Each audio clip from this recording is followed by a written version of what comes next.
Hello friends welcome to my channel विज्ञानी ma'am friends मो भाबुची आपण माने समस्ते बहुत भलरे थिबे फ्रेंड्स आपण माने तो ओटीटी पय निश्चय भलो भाबे प्रिपरेशन करूथबे सबुरो प्रैक्टिस निश्चय करूथबे जेहेतु आ 2-3 दिन रो कथा तो फ्रेंड्स आपण मानक पय आज मु नै आसीची ओडिया पेडागोजी रो गोटे कंप्लीट मैराथन क्लास एई क्लास टी देखिबा परे आपण मानकर ओडिया पेडागोजी कंप्लीट शेष हे जिवो आपणकर आदु भी किछि चिंता करबा को पड़िबो नाही जो माने आजी मध्य प्रथमे ओडिया पेडागोजी स्टार्ट करिथिबे सेमानंकर मध्य फंडामेंटल क्लियर हे जिवो काहे कि ना आजी मु कंप्लीट 200 रु एबव एमसीक्यू डिस्कशन करबा को जाउची 200 रु एबव आपणकर कंप्लीट सबु यूनिट को टच करिवो तो एठी आमे जो डिस्कशन करिबा जो माने आजी नुआ पढ़ा स्टार्ट करूथिबे सेमानंकर मध्य सबु फंडामेंटल क्लियर हे जिवो सबु यूनिट को से माने टच करि परिबे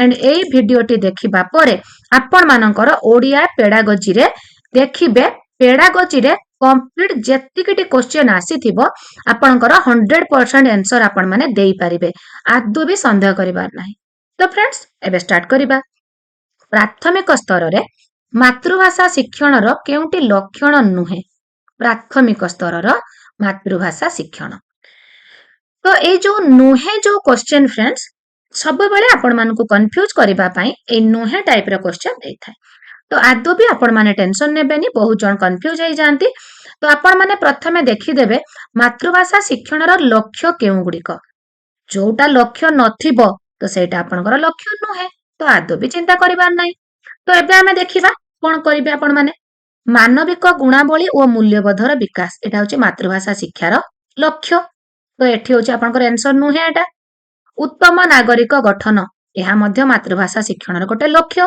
तो 4 नंबर रो एटा आंसर नुह पिलांक सम्मान वर्धन मातृभाषा शिक्षण रो लक्ष्य नुहे सृजनशीलतार विकास एटा होची आपणकर मातृभाषा शिक्षण रो लक्ष्य गोटे तो एठी आपणकर आंसर एटा हबनी तो पिलांकर सम्मान वर्धन एटा होची मातृभाषा शिक्षण रो लक्ष्य नुहे तो एबे आमे नेक्स्ट क्वेश्चन को जिबा प्राथमिक स्तर रे मातृभाषा शिक्षादान पाए केउ भाषा माध्यमटी फलप्रद नुहे तो प्राथमिक स्तर रे जेते बेले पिलाटी विद्यालय को आसीची सेते बेले ताकू जदी आपण को टाइप रो शिक्षा देबे जहा कि ताको फलप्रद हबो जो भाषा सहित से जड़ित तार परिवार रो भाषा से कहूथबा कथित भाषा ता अंचल रो भाषा एई भाषा को माध्यम करी जदि आपण शिक्षा दान दउछती ताहले शिक्षा ग्रहण करिबा ता पई गोट फलप्रद हे जिवो तो आपण माने मध्य जो शिक्षा दान देबे ताहा फुलफिल हे जिवो किंतु आपण जदि पुस्तकर भाषा को नउचंती तो ता पई सेटा डिफिकल्ट हबो किंतु आंचलिक भाषाटा ता पई इजी हे जिवो पारिवारिक भाषा कथित भाषा सबु ता पई इजी बट पुस्तकर भाषा ता पई फलप्रद नुहे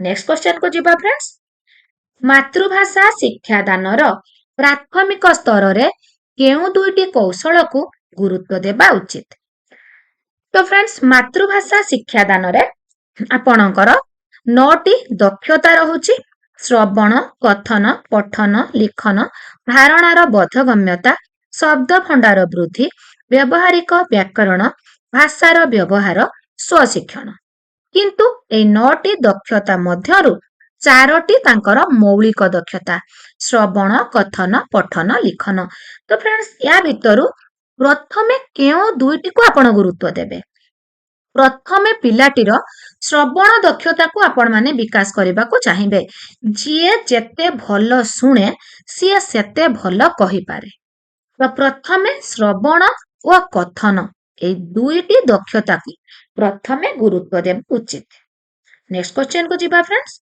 विद्यालय को आसीबा पूर्वरु शिशु केउ भाषा रे दक्षता अर्जन करिथाय तो फ्रेंड्स विद्यालय को आसीबा पूर्वरु पिलाटी लिखित भाषा आदु भी लिखित भाषार तार दक्षता अर्जन होई न थाए बौद्धिक भाषा मानक भाषा एगुड़िकर तार दक्षता आसी न थाए जेहेतु विद्यालय को आसीबा पूर्वरु से तार परिवार तार परिवेश सेमानक सहित मिसिची तो तार आंचलिक भाषा तार कथित भाषार ଦକ୍ଷତା ଅର୍ଜନ ହୋଇଥାଏ। କଥିତ ଭାଷା ଯାହା ସିଏ ଦୈନନ୍ଦିନ ଜୀବନରେ ତା ପରିବାରରୁ ତା ଅଞ୍ଚଳରୁ ଶିଖିଥାଏ, ଯାହାକୁ ତାର କଥା କହିବାର ମାଧ୍ୟମ କରିଥାଏ କଥିତ ଭାଷା।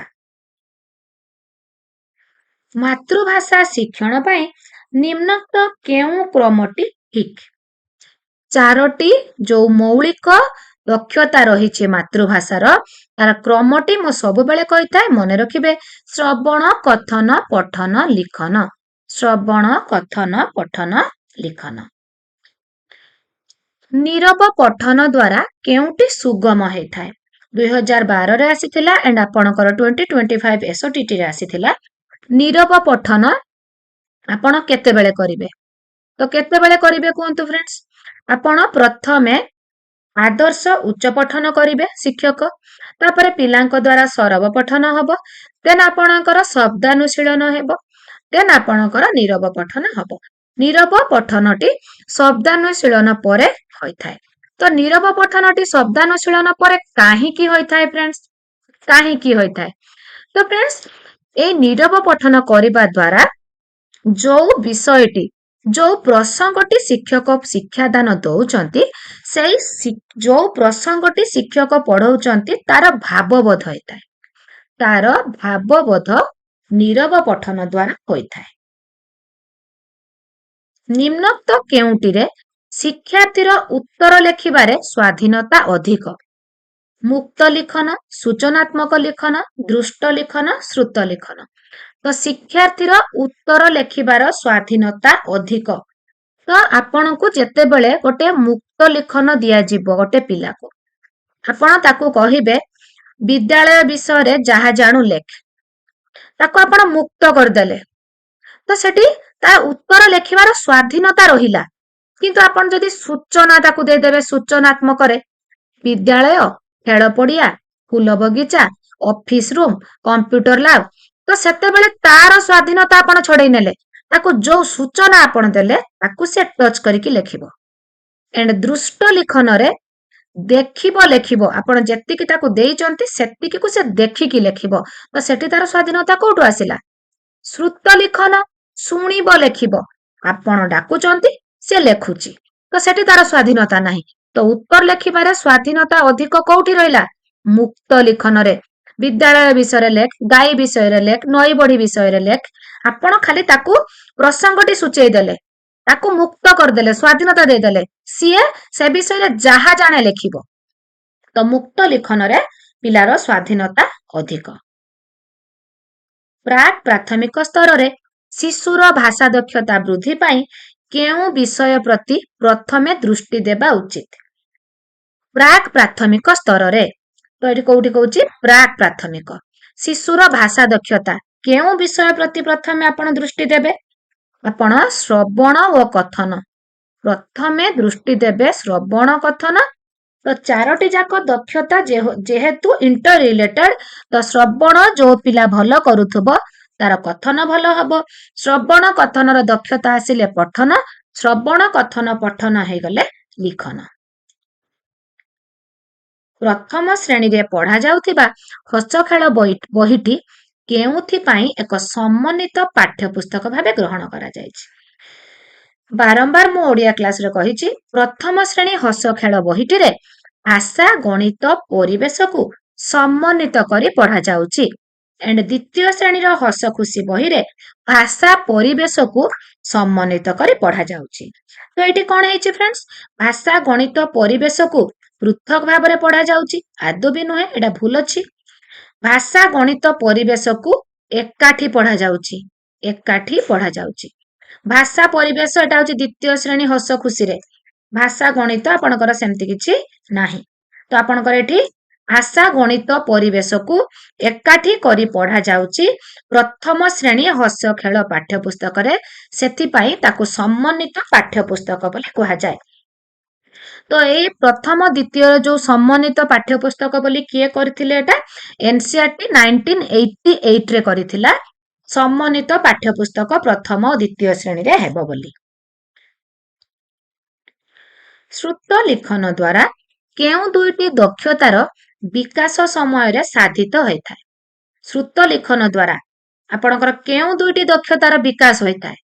ଶୁଣୁଛି, ଲେଖୁଛି। ଆପଣ ଯାହା କହୁଛନ୍ତି ସେ ଶୁଣୁଛି, ଲେଖୁଛି। ଶ୍ରବଣ, ଲିଖନ।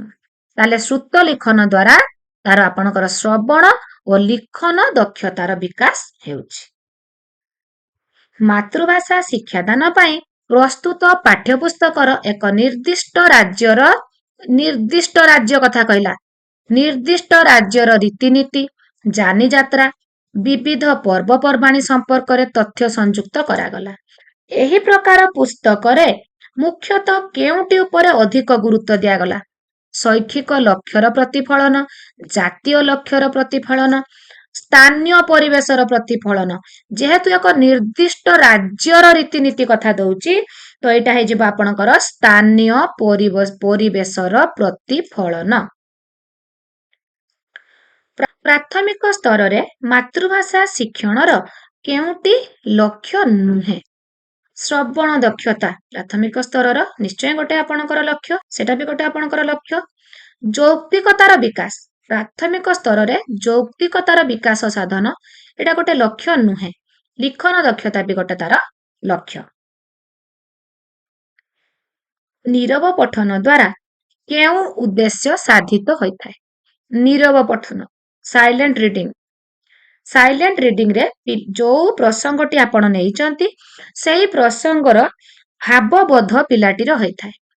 ତ ବର୍ଣ୍ଣାଶୁଦ୍ଧି ଦୂର ହୁଏ, ପଠିତାଂଶର ଭାବବୋଧ ସୁଗମ, ଉଚ୍ଚାରଣଗତ ତ୍ରୁଟି ଦୂର ହୁଏ, ଲିଖନ ଅଭ୍ୟାସର ଅଭିବୃଦ୍ଧି ଘଟେ, ପଠିତାଂଶର ଭାବବୋଧ ସୁଗମ ହୁଏ। କେଉଁ ପ୍ରକାର ଲିଖନରେ ପିଲାର ସ୍ୱାଧୀନ ଚିନ୍ତା ଶକ୍ତି ପ୍ରକାଶ କରିବାର ସର୍ବାଧିକ ସୁଯୋଗ ଥାଏ? ମୁକ୍ତ, ଶ୍ରୁତ, ସୂଚନାତ୍ମକ, ଦୃଷ୍ଟ। ଏବେ ମୁଁ ଆପଣଙ୍କୁ ବୁଝେଇକି ଆସିଲି। ସ୍ୱାଧୀନ ଚିନ୍ତା ଶକ୍ତି ପ୍ରକାଶ କରିବାର ସର୍ବାଧିକ ସୁଯୋଗ ମୁକ୍ତ ଲିଖନରେ ଥାଏ, ଯୋଉଠି ଶିକ୍ଷକ ତାକୁ କିଛି ସୂଚନା ଦେବେ ନାହିଁ। ଶ୍ରୁତ ଲିଖନ ହବନି କି ଦୃଷ୍ଟ ଲିଖନ ହବନି, ମୁକ୍ତ ଲିଖନ। ପ୍ରାରମ୍ଭିକ ସ୍ତରରେ ଭାଷା ଶିକ୍ଷା ପାଇଁ କେଉଁ ବହିଟି ଅଧିକ ଉପାଦେୟ? କେଉଁ ବହିଟି? ପ୍ରାରମ୍ଭିକ ସ୍ତରରେ ପିଲାମାନଙ୍କୁ ଅଧିକ ଛବି ଦେଖିବାକୁ ଭଲ ଲାଗେ, ସେମାନେ ଅଧିକ ଛବି ପ୍ରିୟ। ତାଙ୍କୁ ଆପଣ ଯେତେ ଗପ କୁହନ୍ତୁ, ଯେତେ କବିତା କୁହନ୍ତୁ, ଯାହା ବି କୁହନ୍ତୁ, ସେଗୁଡ଼ିକୁ ସେମାନେ ପରେ ଗ୍ରହଣ କରିବେ। ସେମାନେ ପ୍ରଥମେ ଅଧିକ ଗ୍ରହଣ କରନ୍ତି ଛବିକୁ। ତ ଛବି ବହିଟି ତାଙ୍କ ପାଇଁ ଅଧିକ ଉପାଦେୟ। ପିଲାର କେଉଁ ଦକ୍ଷତାର ବିକାଶ ପାଇଁ ଶିକ୍ଷକ ଶିକ୍ଷୟିତ୍ରୀଙ୍କ ସାହାଯ୍ୟର ଆବଶ୍ୟକତା ନଥାଏ? ସ୍ୱଶିକ୍ଷଣ, ଲିଖନ, ଭାଷା ବ୍ୟବହାର, ବ୍ୟବହାରିକ ବ୍ୟାକରଣ। ଲିଖନ, ଭାଷା ବ୍ୟବହାର, ବ୍ୟବହାରିକ ବ୍ୟାକରଣରେ ଶିକ୍ଷକଙ୍କର ସାହାଯ୍ୟ ଆବଶ୍ୟକ ରୁହେ, କିନ୍ତୁ ସ୍ୱଶିକ୍ଷଣ, ନିଜେ ଶିକ୍ଷଣ, ତ ଏଥିରେ ଶିକ୍ଷକ ଶିକ୍ଷୟିତ୍ରୀଙ୍କ ସାହାଯ୍ୟର ଆବଶ୍ୟକତା ନଥାଏ। ଏଠି ପିଲାମାନେ ଦଳଗତ ଆଲୋଚନା କରିକି ଆପଣଙ୍କର ହାଲ ମାଲ ଲାଲ ପିଲାମାନଙ୍କ ଭିତରେ ହାଇ ଆଚିଭର ଆପଣ ଅଛନ୍ତି, ସେମାନେ ଯୋଉମାନେ ଲ ଅଛନ୍ତି ସେମାନଙ୍କ ଭିତରେ ଆଲୋଚନା ହେଇକି ସ୍ୱଶିକ୍ଷଣ ହୋଇଥାଏ। ତ ଏଥିରେ ଶିକ୍ଷକ ଶିକ୍ଷୟିତ୍ରୀଙ୍କ ସାହାଯ୍ୟର ଆବଶ୍ୟକତା ନଥାଏ। ତ ଆମେ ନେକ୍ସଟ କ୍ୱେଶ୍ଚନକୁ ଯିବା। ଭାଷା ଶିକ୍ଷା କ୍ଷେତ୍ରରେ କେଉଁ ଦକ୍ଷତାର ବିକାଶ ଅପେକ୍ଷାକୃତ ଜଟିଳ? ଶ୍ରବଣ କଥନ ପଠନ ଲିଖନ ଠାରୁ ଶ୍ରବଣ କଥନ ପଠନ ଠାରୁ ଲିଖନଟି ଅପେକ୍ଷାକୃତ ଜଟିଳ। କେଉଁଟି ପିଲାର ଭାଷା ଶିକ୍ଷଣର ପ୍ରଥମ ଉତ୍ସ ନୁହେଁ? ପରିବାର, ପଡ଼ୋଶୀ, ବିଦ୍ୟାଳୟ, ପରିବେଶ। ତ ଆପଣଙ୍କର ଭାଷା ଶିକ୍ଷଣର ବିଦ୍ୟାଳୟଟି ପ୍ରଥମ ଉତ୍ସ ନୁହେଁ। ପିଲାଟି ପ୍ରଥମେ ତାର ପରିବାରରୁ, ପଡ଼ୋଶୀରୁ, ତା ପରିବେଶରୁ ଭାଷା ଶିକ୍ଷା କରିକି ସେ ବିଦ୍ୟାଳୟକୁ ଆସେ। ତ ବିଦ୍ୟାଳୟଟି ପ୍ରଥମ ଉତ୍ସ ନୁହେଁ। ପ୍ରାଥମିକ ସ୍ତରର ପାଠ୍ୟକ୍ରମରେ କେଉଁ ବିଷୟ ଉପରେ ଅଧିକ ଗୁରୁତ୍ୱ ଦିଆଯାଇଛି? ପ୍ରାଥମିକ ସ୍ତରରେ ଭାଷା, ଗଣିତ, ବିଜ୍ଞାନ, ସାଧାରଣ ଜ୍ଞାନ। ପ୍ରଥମେ ଭାଷା ଉପରେ ଗୁରୁତ୍ୱ ଦେଲେ ପିଲା ଭାଷା ଶିଖିଲେ ହିଁ ଗଣିତ ବିଜ୍ଞାନ ସବୁ କରିପାରିବ। ଅନ୍ୟ ବିଷୟମାନଙ୍କ ବିଷୟରେ ଧାରଣା ଶିକ୍ଷା କରିବାରେ କ'ଣ ସାହାଯ୍ୟ କରିଥାଏ? ଗଣିତ, ସାମାଜିକ ପାଠ, ଭାଷା ଶିକ୍ଷାର କୌଶଳ, ବିଜ୍ଞାନ। ତ ଅନ୍ୟ ବିଷୟରେ ଧାରଣା ପାଇବା ପାଇଁ ହେଲେ ପିଲାକୁ ପ୍ରଥମେ ତା ଭାଷା ଶିକ୍ଷାର କୌଶଳର ସାହାଯ୍ୟ ନେବାକୁ ପଡ଼ିବ। କୌଣସି କାର୍ଯ୍ୟ କରି ଦେଖନ୍ତୁ ଯୋଉ ଭାଷା ଶିକ୍ଷା ମୁଁ କହୁଛି, ଆପଣ ଯେତେବେଳେ ଇଂଲିଶ କହୁଛନ୍ତି କି ହିନ୍ଦୀ କହୁଛନ୍ତି, ଆପଣ ପ୍ରଥମେ ଓଡ଼ିଆର ଯଦି ଆପଣ ପାରଙ୍ଗମ ଅଛନ୍ତି ତ ତାକୁ ନଜରରେ ରଖିକି ଟ୍ରାନ୍ସଲେଟ କରିକି ଆପଣ ଇଂଲିଶ ଓ ହିନ୍ଦୀକୁ ଭଲ ଭାବେ କହିପାରୁଛନ୍ତି। ତ ସେଥିପାଇଁ ପ୍ରଥମେ ଭାଷା ଶିକ୍ଷାର କୌଶଳ ହାସଲ କରିବା ଆବଶ୍ୟକ। କୌଣସି କାର୍ଯ୍ୟ କରି ତାର ଲକ୍ଷ୍ୟ ସ୍ଥଳରେ ପହଞ୍ଚିବା ପାଇଁ କ'ଣ ଆବଶ୍ୟକ? ଆପଣ ଯୋଉ ଲକ୍ଷ୍ୟ ସ୍ଥଳରେ ପହଞ୍ଚିବେ, ଉତ୍ତମ ଉପକରଣ, ଆଧୁନିକ ଯନ୍ତ୍ରର ବ୍ୟବହାର, ଲକ୍ଷ୍ୟ ଓ ଉଦ୍ଦେଶ୍ୟ ସ୍ଥିର କରିବା, ଆଗ୍ରହର ସହିତ କାମ କରିବା। ତ ଲକ୍ଷ୍ୟ ସ୍ଥଳରେ ପହଞ୍ଚିବା ପାଇଁ ପ୍ରଥମେ ଲକ୍ଷ୍ୟ ଓ ଉଦ୍ଦେଶ୍ୟକୁ ଆପଣଙ୍କୁ ସ୍ଥିର କରିବାକୁ ପଡ଼ିବ।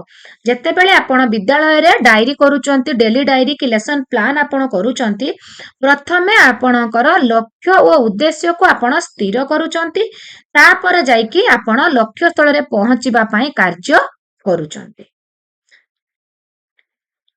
କେଉଁଟି ଭାଷା ଶିକ୍ଷାର ସର୍ବନିମ୍ନ ଦକ୍ଷତା ନୁହେଁ? ସର୍ବନିମ୍ନ ଦକ୍ଷତା ନୁହେଁ। ଶୁଣିବା, ବ୍ୟାକରଣ ସୂତ୍ର ଜାଣିବା, ଲେଖିବା, ପଢିବା। ଆପଣଙ୍କର ଶୁଣିବା, ଲେଖିବା, ପଢିବା ତ ସର୍ବନିମ୍ନ ଦକ୍ଷତା। ବ୍ୟାକରଣ ସୂତ୍ର ଜାଣିବା ସର୍ବନିମ୍ନ ଦକ୍ଷତା ନୁହେଁ। ଆପଣଙ୍କର ଆନ୍ସର ହେଇଗଲା ବି। ପ୍ରାଥମିକ ସ୍ତରରେ ଭାଷା ଉପରେ ପାଠ୍ୟକ୍ରମରେ କେତେ ଗୁରୁତ୍ୱ ଦିଆଯାଇଛି? 30%, 50%, 40%, 60%। ପ୍ରାଥମିକ ସ୍ତରରେ 40%। ମାତୃଭାଷା ଶିକ୍ଷାଦାନ କିପରି ହେବା ଉଚିତ? ଜ୍ଞାନ ଭିତ୍ତିକ, ତଥ୍ୟ ଭିତ୍ତିକ, ଆନନ୍ଦ ଭିତ୍ତିକ, ସଙ୍ଗୀତ ଭିତ୍ତିକ। ଆପଣଙ୍କର ଆନନ୍ଦ ଭିତ୍ତିକ। ମାତୃଭାଷା ଶିକ୍ଷଣ ସବୁବେଳେ ଆନନ୍ଦଦାୟୀ ହେବା ଆବଶ୍ୟକ। ମାତୃଭାଷା ଶିକ୍ଷକ କେଉଁ ସ୍ତରକୁ ଆସି ଶିକ୍ଷାଦାନ ଆରମ୍ଭ କରିବେ? ପିଲାର ସ୍ତରକୁ, ନିଜର ଜ୍ଞାନ ସ୍ତରକୁ, ପାଠ୍ୟପୁସ୍ତକର ସ୍ତରକୁ, ପଠିତ ପୁସ୍ତକ ସ୍ତରକୁ। ତ ଫ୍ରେଣ୍ଡସ୍, ଶିକ୍ଷକ ସବୁବେଳେ ନିଜକୁ ପିଲାଙ୍କର ସ୍ତରକୁ ଆଣିକି ଭାଷା ଶିକ୍ଷାଦାନ ଦେବେ, ଯାହା ଫଳରେ ପିଲାଙ୍କର ଭୟ ରହିବ ନାହିଁ। ଶିକ୍ଷକଙ୍କ ସହିତ ସେମାନେ ଆନନ୍ଦରେ ପାଠଟିକୁ ଗ୍ରହଣ କରିବେ। ମାତୃଭାଷା ଶିକ୍ଷାଦାନ ପାଇଁ ଶିକ୍ଷକଙ୍କର କେଉଁ ଗୁଣଟି ରହିବା ଦରକାର? ଭାଷା ଜ୍ଞାନ, ବିଷୟ ଜ୍ଞାନ, ଶିକ୍ଷାଦାନ ଅଭିଜ୍ଞତା, ଧୈର୍ଯ୍ୟ। ମାତୃଭାଷା ଶିକ୍ଷାଦାନ ପାଇଁ ଶିକ୍ଷକଙ୍କର ଧୈର୍ଯ୍ୟ ରହିବା ନିହାତି ଆବଶ୍ୟକ। ପିଲାମାନଙ୍କୁ ଦଳ ଦଳ କରି ବସାଇ ସେମାନଙ୍କ ଭିତରେ ଆଲୋଚନା କରିବାକୁ ସୁଯୋଗ ଦେଲେ କେଉଁ ଦକ୍ଷତାର ବିକାଶ ଘଟେ? ପିଲାମାନଙ୍କୁ ଦଳ ଦଳ କରି ବସା ହେଇଛି, ତ ସେଠି କହିବା, ଶୁଣିବା, ପଢିବା, ସ୍ୱଶିକ୍ଷଣ। ଦଳ ଦଳ କରି ବସା ହେଇଛି ମାନେ ତାଙ୍କ ଭିତରେ ଆଲୋଚନା କରି ସେମାନେ ନିଜେ ନିଜେ ଶିଖୁଛନ୍ତି। ନିଜେ ନିଜେ ଶିଖୁଛନ୍ତି, ତ ସେଟା ହଉଛି ଆପଣଙ୍କର ସ୍ୱଶିକ୍ଷଣ। ପିଲାମାନଙ୍କୁ ଭାଷା ଶିକ୍ଷା ଦେବା ବେଳେ କେଉଁ ପନ୍ଥାଟି ଅନୁକୂଳ ନୁହେଁ? ଗଳ୍ପ କଥନ ଦ୍ୱାରା ପିଲାଙ୍କୁ ଭାଷା ଶିକ୍ଷା ନିଶ୍ଚୟ ଦିଆଯିବ। ଗୀତ ବୋଲିବା ମଧ୍ୟ ସେମାନଙ୍କୁ କରେଇବା। ବର୍ଣ୍ଣନା ମଧ୍ୟ ତା ଭିତରେ ରହିବ, କିନ୍ତୁ ମୁଖସ୍ଥୀକରଣଟି ରହିବ ନାହିଁ। ଭାଷା ଶିକ୍ଷଣ ପାଇଁ ଯେଉଁ 4ଟି କୌଶଳ ପ୍ରୟୋଗ କରାଯାଏ, ସେଗୁଡ଼ିକ ମଧ୍ୟରେ ସର୍ବପ୍ରଥମ କେଉଁଟି? କହିବା, ଶୁଣିବା, ପଢିବା, ଲେଖିବା। ଆପଣଙ୍କର ପ୍ରଥମେ ଶୁଣିବା, ଶ୍ରବଣ। କୌଣସି ସରଳ ଆଦେଶକୁ ବୁଝିବା ପାଇଁ ପିଲାମାନେ କେଉଁ ଦକ୍ଷତା ହାସଲ କରିବେ? ଆପଣ ଯେତେବେଳେ ଗୋଟେ ଆଦେଶ ଦଉଛନ୍ତି କି ଗୋଟେ ସୂଚନା ଦଉଛନ୍ତି, ତ ସେଇଟାକୁ ପିଲାମାନେ ବୁଝିବା ପାଇଁ ତାଙ୍କର କେଉଁ ଦକ୍ଷତା ଥିବା ଆବଶ୍ୟକ? ଆପଣଙ୍କର ଆଦେଶକୁ କିମ୍ବା ସୂଚନାକୁ ପିଲା ଶୁଣିଲେ ତ ବୁଝିବ, ପ୍ରଥମେ ସେ ଶୁଣିବା ଦକ୍ଷତା ହାସଲ କରିଥିବା ଆବଶ୍ୟକ, ତାର ଶ୍ରବଣ ଶକ୍ତିର ବିକାଶ ହେଇଥିବା ଆବଶ୍ୟକ, ତେବେ ଯାଇ ସେ ଆପଣଙ୍କ ଆଦେଶକୁ ବୁଝିପାରିବ। ଶୁଦ୍ଧ ଭାବେ ସରଳ ବାକ୍ୟର ପୁନରାବୃତ୍ତି କରିବା ଏହା କେଉଁ ଦକ୍ଷତାର ଅନ୍ତର୍ଭୁକ୍ତ? ତ ଆପଣଙ୍କର ଶୁଦ୍ଧ ଭାବେ ସରଳ ବାକ୍ୟର ପୁନରାବୃତ୍ତି କରିବ ପିଲାଟି। ତ ସିଏ ସେଠି କୋଉ ଦକ୍ଷତାର ଅନ୍ତର୍ଭୁକ୍ତ ହେଲା? ପଢିବା, ଲେଖିବା, କହିବା, ଶବ୍ଦକୋଷ ବ୍ୟବହାର କରିବା। ପୁନରାବୃତ୍ତି କରୁଛି ତ ତା ମାନେ ସେ କହୁଛି, କଥନ ଦକ୍ଷତାର ବିକାଶ। ଶିଶୁର କେଉଁ ପ୍ରବୃତ୍ତି ଲିଖନରେ ସହାୟକ ହୁଏ? ପିଲାଟି କେଉଁ ମାଧ୍ୟମରେ ଶିଖିଥାଏ?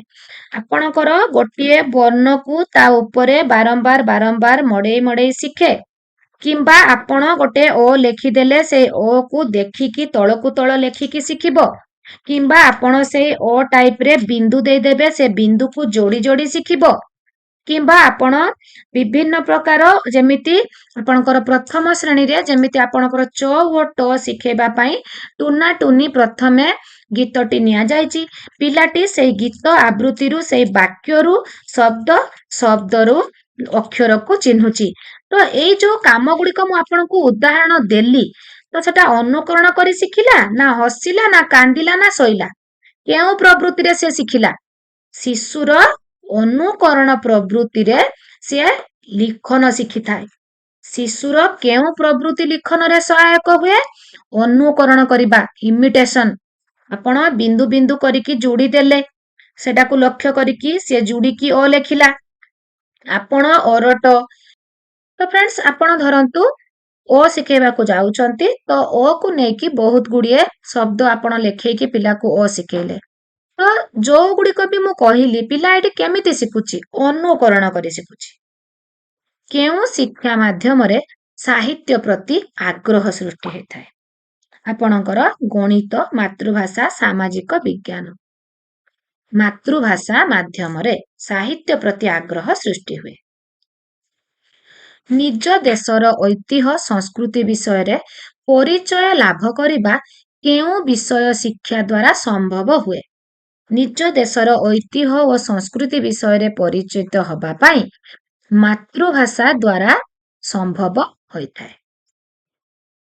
କେଉଁଟି ମାତୃଭାଷା ଶିକ୍ଷା ପାଇଁ ଆବଶ୍ୟକ ନୁହେଁ? ମାତୃଭାଷା ଶିକ୍ଷା ପାଇଁ ଆବଶ୍ୟକ ନୁହେଁ ମାନବିକ ଗୁଣାବଳୀ, ଐତିହ୍ୟ, ସଂସ୍କୃତି, ସମର ଶିକ୍ଷା।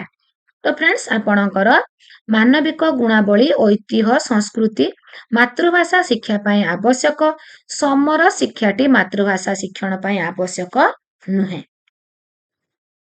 ମାତୃଭାଷା ଶିକ୍ଷା କଲେ ଆମେ କେଉଁ ପ୍ରସଙ୍ଗ ଜାଣିପାରିବା ନାହିଁ? ମାତୃଭାଷା ଶିକ୍ଷା କଲେ ଆପଣଙ୍କର ଜାତୀୟ ସଂଗତି, ଆନ୍ତର୍ଜାତୀୟ ସଦ୍ଭାବ, ମାନବିକ ଅଧିକାର ସବୁ ଜାଣିପାରିବେ। ବୈଜ୍ଞାନିକ ପରୀକ୍ଷଣ ଜାଣିପାରିବେ ନାହିଁ। ଶୁଣିବା, କହିବା, ପଢିବା ଓ ଲେଖିବା ଏଗୁଡିକ କେଉଁ ସ୍ତରର ଦକ୍ଷତା? ପ୍ରାଥମିକ, ମାଧ୍ୟମିକ, ଉଚ୍ଚସ୍ତରୀୟ, ବିଶ୍ୱବିଦ୍ୟାଳୟ ସ୍ତରୀୟ। ତ ଶୁଣିବା, କହିବା, ପଢିବା, ଲେଖିବା ପ୍ରାଥମିକ ସ୍ତରର ଦକ୍ଷତା। କେଉଁ ଦୋଷ ଥିଲେ ଶିଶୁ କଥା କହିପାରେ ନାହିଁ? କଥା କହିପାରେ ନାହିଁ। ଚକ୍ଷୁ ଦୋଷ, ଶ୍ରୁତି ଦୋଷ, ସ୍ପର୍ଶ ଦୋଷ, ଚଳନ ଦୋଷ। ତ ଫ୍ରେଣ୍ଡସ୍, ଆପଣ କହିଲେ ପିଲା କେମିତି କଥା କହିବ? ସେ ପ୍ରଥମେ ଶୁଣିଲେ ତ କହିବ। ତ ପିଲା ଯାହା ଶୁଣେ ତାହା ସିଏ କୁହେ। ତ ଫ୍ରେଣ୍ଡସ୍, ଶ୍ରୁତି ଦୋଷ ଥିଲେ ପିଲାଟି କଥା କହିପାରେ ନାହିଁ। ଶିଶୁଟି ବିଦ୍ୟାଳୟକୁ ଆସିବା ପରେ ଶିକ୍ଷକ ପ୍ରଥମେ ମାତୃଭାଷା ପାଇଁ କିପରି ଆଗ୍ରହୀ କରାଇବେ? ବହି ପଢାଇବେ। ଡାଇରେକ୍ଟ ବହି ପଢେଇଲେ ତ ପିଲା ଡରିଯିବ। ଅକ୍ଷର ଘୋଷେଇବେ, ପିଲାକୁ ଘୋଷିବାକୁ କହିଲେ ତା ମନରେ ଭୟ ଆସିବ। ଅକ୍ଷର ଲେଖେଇବେ, ଇଏ ତ ଆହୁରି ବହୁତ ବଡ ଡିଫିକଲ୍ଟ। ଲିଖନ ତା ପାଇଁ ସବୁଠୁ ଜଟିଳ। ଗଳ୍ପ ଓ ଗୀତ ଶୁଣାଇବା। ଗଳ୍ପ, ଗୀତ ଶୁଣାଇଲେ ପିଲା ମାତୃଭାଷା ପାଇଁ ଆଗ୍ରହୀ ହେବ। ମାତୃଭାଷା ଶିକ୍ଷଣର ଦ୍ୱିତୀୟ ଦକ୍ଷତା। ଶ୍ରବଣ, କଥନ, ପଠନ, ଲିଖନ। ତ ପ୍ରଥମ ହଉଛି ଶ୍ରବଣ, ଦ୍ୱିତୀୟ ହଉଛି କହିବା ବା କଥନ। କହିବା ଦକ୍ଷତାର ଅଭିବୃଦ୍ଧି ପାଇଁ କିଭଳି ବାତାବରଣ ଦରକାର? ଶ୍ରେଣୀଗୃହ, ପିଲାମାନଙ୍କର ଗହଣ, ଭୟମୁକ୍ତ ବାତାବରଣ, ଭୟପୂର୍ଣ୍ଣ ବାତାବରଣ। ତ କେଉଁ ଭଳି ବାତାବରଣ ତା ପାଇଁ ଆବଶ୍ୟକ କହିବା ଦକ୍ଷତା ଅଭିବୃଦ୍ଧି ପାଇଁ। ଭୟ ମୁକ୍ତ ବାତାବରଣ। ଶିକ୍ଷକ ପିଲାଙ୍କ ସହିତ ମିଶିକି ପଢେଇବେ, ତାଙ୍କୁ ଆନନ୍ଦ ଦେଲା ଭଳିଆ ବାତାବରଣ କରିବେ ଯୋଉଠି ପିଲାଙ୍କର ଭୟ ରହିବ ନାହିଁ। ଭୟ ମୁକ୍ତ ବାତାବରଣ। ପିଲାଟି କହିବା ବେଳେ କୌଣସି ତ୍ରୁଟି କଲେ ଶିକ୍ଷକ କଣ କରିବେ?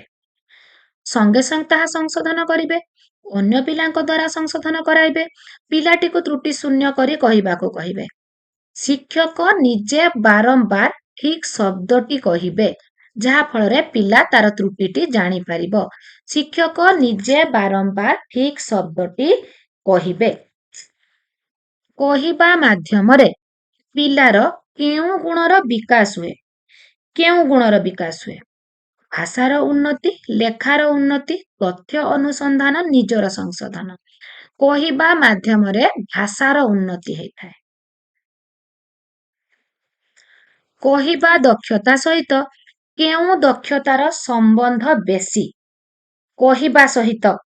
ଆପଣ କହିବା ପର୍ଯ୍ୟନ୍ତ କେତେବେଳେ ଯିବେ? ଯେତେବେଳେ ଆପଣ ଭଲ ଶୁଣୁଥିବେ।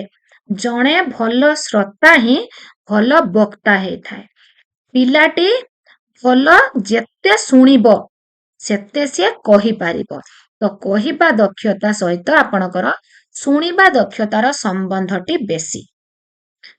ଏଠି ଆପଣଙ୍କର ପ୍ରିଣ୍ଟିଂ ମିଷ୍ଟେକ୍ ଅଛି ଫ୍ରେଣ୍ଡସ୍। ଆଧୁନିକ ପ୍ରଣାଳୀରେ ଅକ୍ଷର ଶିକ୍ଷା କିପରି ଦିଆଯାଏ?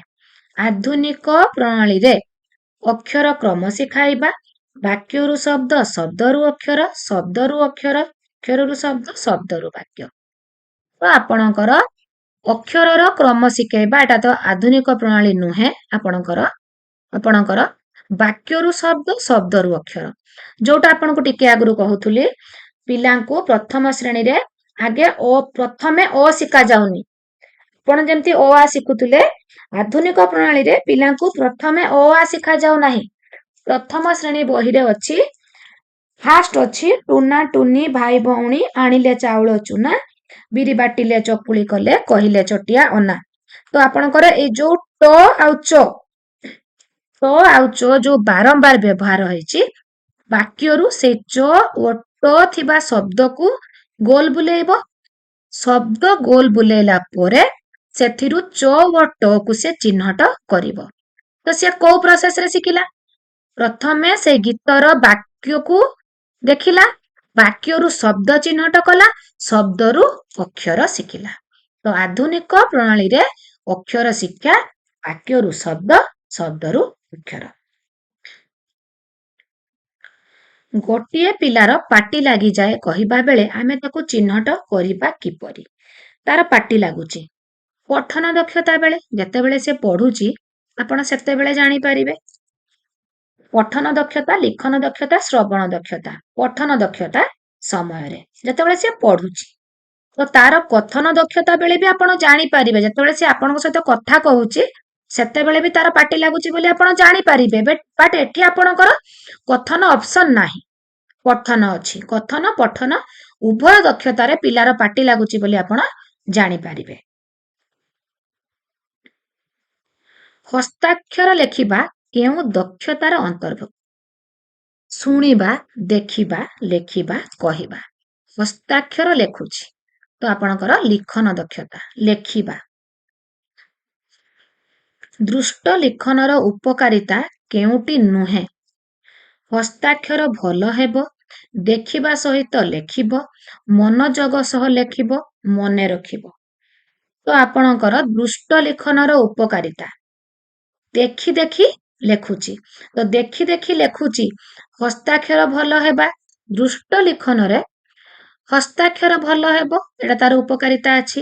ଦେଖିବା ସହିତ ଲେଖିବ, ଏଟା ତାର ଉପକାରିତା। ମନୋଯୋଗ ସହ ଲେଖିବ, କିନ୍ତୁ ମନେ ରଖିବା ଏଟା ଗୋଟେ ତାର ଉପକାରିତା ନୁହେଁ। ସିଏ ଯାହା ଦେଖି ଦେଖି ଲେଖୁଛି, ତାର ମନେ ରଖିବାଟା ନିହାତି ଯେ ଦରକାର ସେମିତି କିଛି ନାହିଁ। କେତେ ବର୍ଷ ବୟସରେ ଶିଶୁ କହିବା ପାଇଁ ଅନ୍ୟର ଭାଷାକୁ ଅନୁକରଣ କରିଥାଏ?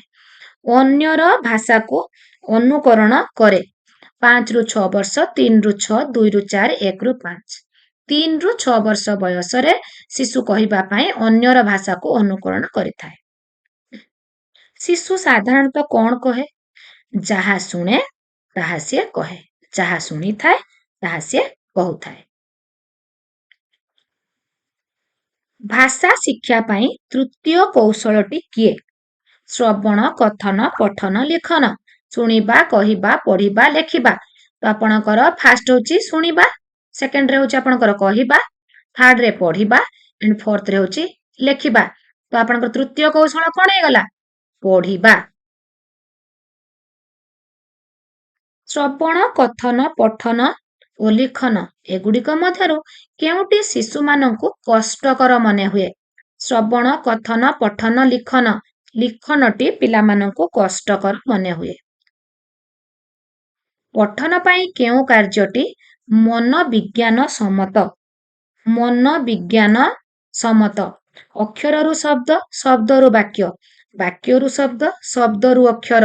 ଏଇଟା ହଉଛି ଆପଣଙ୍କର ମନୋବିଜ୍ଞାନ ସମ୍ମତ। ଆପଣଙ୍କର ବାକ୍ୟରୁ ଶବ୍ଦ, ଶବ୍ଦରୁ ଅକ୍ଷର। କେଉଁ କେଉଁ ଦକ୍ଷତା ହାସଲ କରିବା ପରେ ଶିଶୁଟି ପଢିବାକୁ ଇଚ୍ଛା କରେ? କେଉଁ କେଉଁ ଦକ୍ଷତା? ଶୁଣିବା ଓ କହିବା, ଶ୍ରବଣ ଓ କଥନ ଦକ୍ଷତା ହାସଲ କରିବା ପରେ ସେ ପଠନ କରିବା ବା ପଢିବାକୁ ଇଚ୍ଛା କରେ। ଲିଖନ ଦକ୍ଷତା ଅର୍ଜନ କରିବା ଶିଶୁ ପାଇଁ କଷ୍ଟକର ହୁଏ। କାହିଁକି? ଲିଖନ ପାଇଁ ଶିଶୁର ଆଗ୍ରହର ଅଭାବ, ସେମିତି କିଛି କଥା ନାହିଁ। ଲିଖନ ପାଇଁ ଉପଯୁକ୍ତ ପରିବେଶର ଅଭାବ, ପରିବେଶ ତ ଆପଣ ପର୍ଯ୍ୟାପ୍ତ ପରିମାଣରେ ଯୋଗାଇ ଦେଇପାରିବେ, କିନ୍ତୁ ଶିଶୁ ହାତର ମାଂସପେଶୀ ଓ ସ୍ନାୟୁ ପ୍ରସ୍ତୁତ ନଥାଏ। ଏଇଟା ହଉଛି ଲିଖନ ଦକ୍ଷତା ଅର୍ଜନ କରିବା ଶିଶୁ ପାଇଁ କଷ୍ଟକର ହୁଏ, ଯେହେତୁ ତାର ମାଂସପେଶୀ ଓ ସ୍ନାୟୁ ପ୍ରସ୍ତୁତ ନଥାଏ। ଶିଶୁମାନଙ୍କର ଲିଖନ କ୍ରିୟା ଉପରେ ପ୍ରଥମରୁ ଗୁରୁତ୍ୱ ଦେଲେ କି ଅସୁବିଧା ହୁଏ? ପ୍ରଥମରୁ ଯଦି ଆପଣ ଗୁରୁତ୍ୱ ଦଉଛନ୍ତି ତାହେଲେ ପିଲା ଲେଖିବାକୁ ଚାହେଁ ନାହିଁ, ପିଲା ଅଧାରୁ ପାଠ ଛାଡି ଦେଇଥାଏ, ବିଦ୍ୟାଳୟକୁ ନ ଆସି ଲୁଚି ରହେ। ତ ଆପଣଙ୍କର ପିଲା ଉପରେ ଅଧିକ ଚାପ ପଡେ। ପିଲା ଉପରେ ଅଧିକ ଚାପ ପଡେ। କାହିଁକି ନା ସିଏ ଯେତେବେଳେ ଆସୁଛି ସେ ସବୁ କଥାକୁ ଭଲ ଭାବେ କହି ଶିଖିନି, ପଢି ଶିଖିନି। ତାକୁ ଯଦି ଆପଣ ଏକାଥରେ ଲେଖିବାକୁ ଦେଇଦେବେ ତ ସିଏ ଭଲ ଭାବେ ଶ୍ରବଣ, କଥନ, ପଠନରେ ଦକ୍ଷତା ଅର୍ଜନ କରି ସାରୁ ତାପରେ ଆପଣ ତାକୁ ଲିଖନକୁ ଦେବେ, ନହେଲେ ତା ଉପରେ ଅଧିକ ଚାପ ପଡିବ। ସମନ୍ୱିତ ପାଠ୍ୟପୁସ୍ତକ କାହାକୁ କହନ୍ତି? ଯୋଉଠି 2-3ଟି ବିଷୟର ସମନ୍ୱୟ ଘଟିଥାଏ। 2-3ଟି ବିଷୟର ସମନ୍ୱୟ ଘଟିଥାଏ, ମିଶିକି ରହିଥାଏ। ଯେମିତିକି ପ୍ରଥମ ଶ୍ରେଣୀର ହସ ଖେଳରେ ଭାଷା, ଗଣିତ, ପରିବେଶ, ଦ୍ୱିତୀୟ ଶ୍ରେଣୀ ହସ ଖୁସିରେ ଭାଷା ଓ ପରିବେଶର ସମନ୍ୱୟ ଘଟିଛି। ତ ବହୁତ ପାଠ୍ୟପୁସ୍ତକ ଏକତ୍ରିତ କରିବା ଆଦୌ ବି ନୁହେଁ, ଏଟା ଭୁଲ ଅଛି। ଏକାଧିକ ବିଷୟକୁ ଏକତ୍ର କରି ପାଠ୍ୟପୁସ୍ତକ ରଚନା କରିବା, ଗୋଟିଏ ବିଷୟ ଆଉ ଗୋଟିଏ ବିଷୟ ସହିତ ମିଶିକରି ରହିବା, ଗୋଟିଏ ବିଷୟରେ ପୁସ୍ତକ, ଏକାଧିକ ବିଷୟକୁ ଏକତ୍ର କରି ପାଠ୍ୟପୁସ୍ତକ ରଚନା କରିବା, ଏଟା ହଉଛି ସମନ୍ୱିତ ପାଠ୍ୟପୁସ୍ତକ। ପାଠ୍ୟପୁସ୍ତକ ମାନଙ୍କ ଭିତରେ କେଉଁ ଶ୍ରେଣୀର ପାଠ୍ୟପୁସ୍ତକଟି ସମନ୍ୱିତ ପାଠ୍ୟପୁସ୍ତକର ଅନ୍ତର୍ଗତ? ପ୍ରଥମ ଓ ଦ୍ୱିତୀୟ ଦୁଇଟି ଯାକ ସମନ୍ୱିତ। ପ୍ରଥମ, ଏଟା ମଧ୍ୟ ଠିକ ଅଛି, ଏଟା ମଧ୍ୟ ଠିକ ଅଛି, ଦୁଇଟି ଯାକ ଆନ୍ସର ଠିକ ଅଛି। ପ୍ରଥମ ଓ ଦ୍ୱିତୀୟ ଦୁଇଟି ଯାକ ଶ୍ରେଣୀରେ ଏନସିଇଆରଟି 1988 ଅନୁସାରେ ଆପଣଙ୍କର କରିଥିଲା ଯେ ଦୁଇଟି ଶ୍ରେଣୀରେ ସମନ୍ୱିତ ପାଠ୍ୟପୁସ୍ତକ ରହିବ। ପ୍ରଥମ ଶ୍ରେଣୀ ପାଠ୍ୟପୁସ୍ତକର ନାମ କ'ଣ? ପ୍ରଥମ ଶ୍ରେଣୀ ହସ ଖେଳ, ଦ୍ୱିତୀୟ ଶ୍ରେଣୀ ଦେଲେ ଲେଖିବେ ହସ ଖୁସି। ପ୍ରଥମ ଶ୍ରେଣୀ ପାଠ୍ୟପୁସ୍ତକରେ କେଉଁ କେଉଁ ବିଷୟ ସ୍ଥାନ ପାଇଛି? ଭାଷା, ଗଣିତ, ପରିବେଶ। ଦ୍ୱିତୀୟ ଶ୍ରେଣୀରେ କେବଳ ଭାଷା, ପରିବେଶ।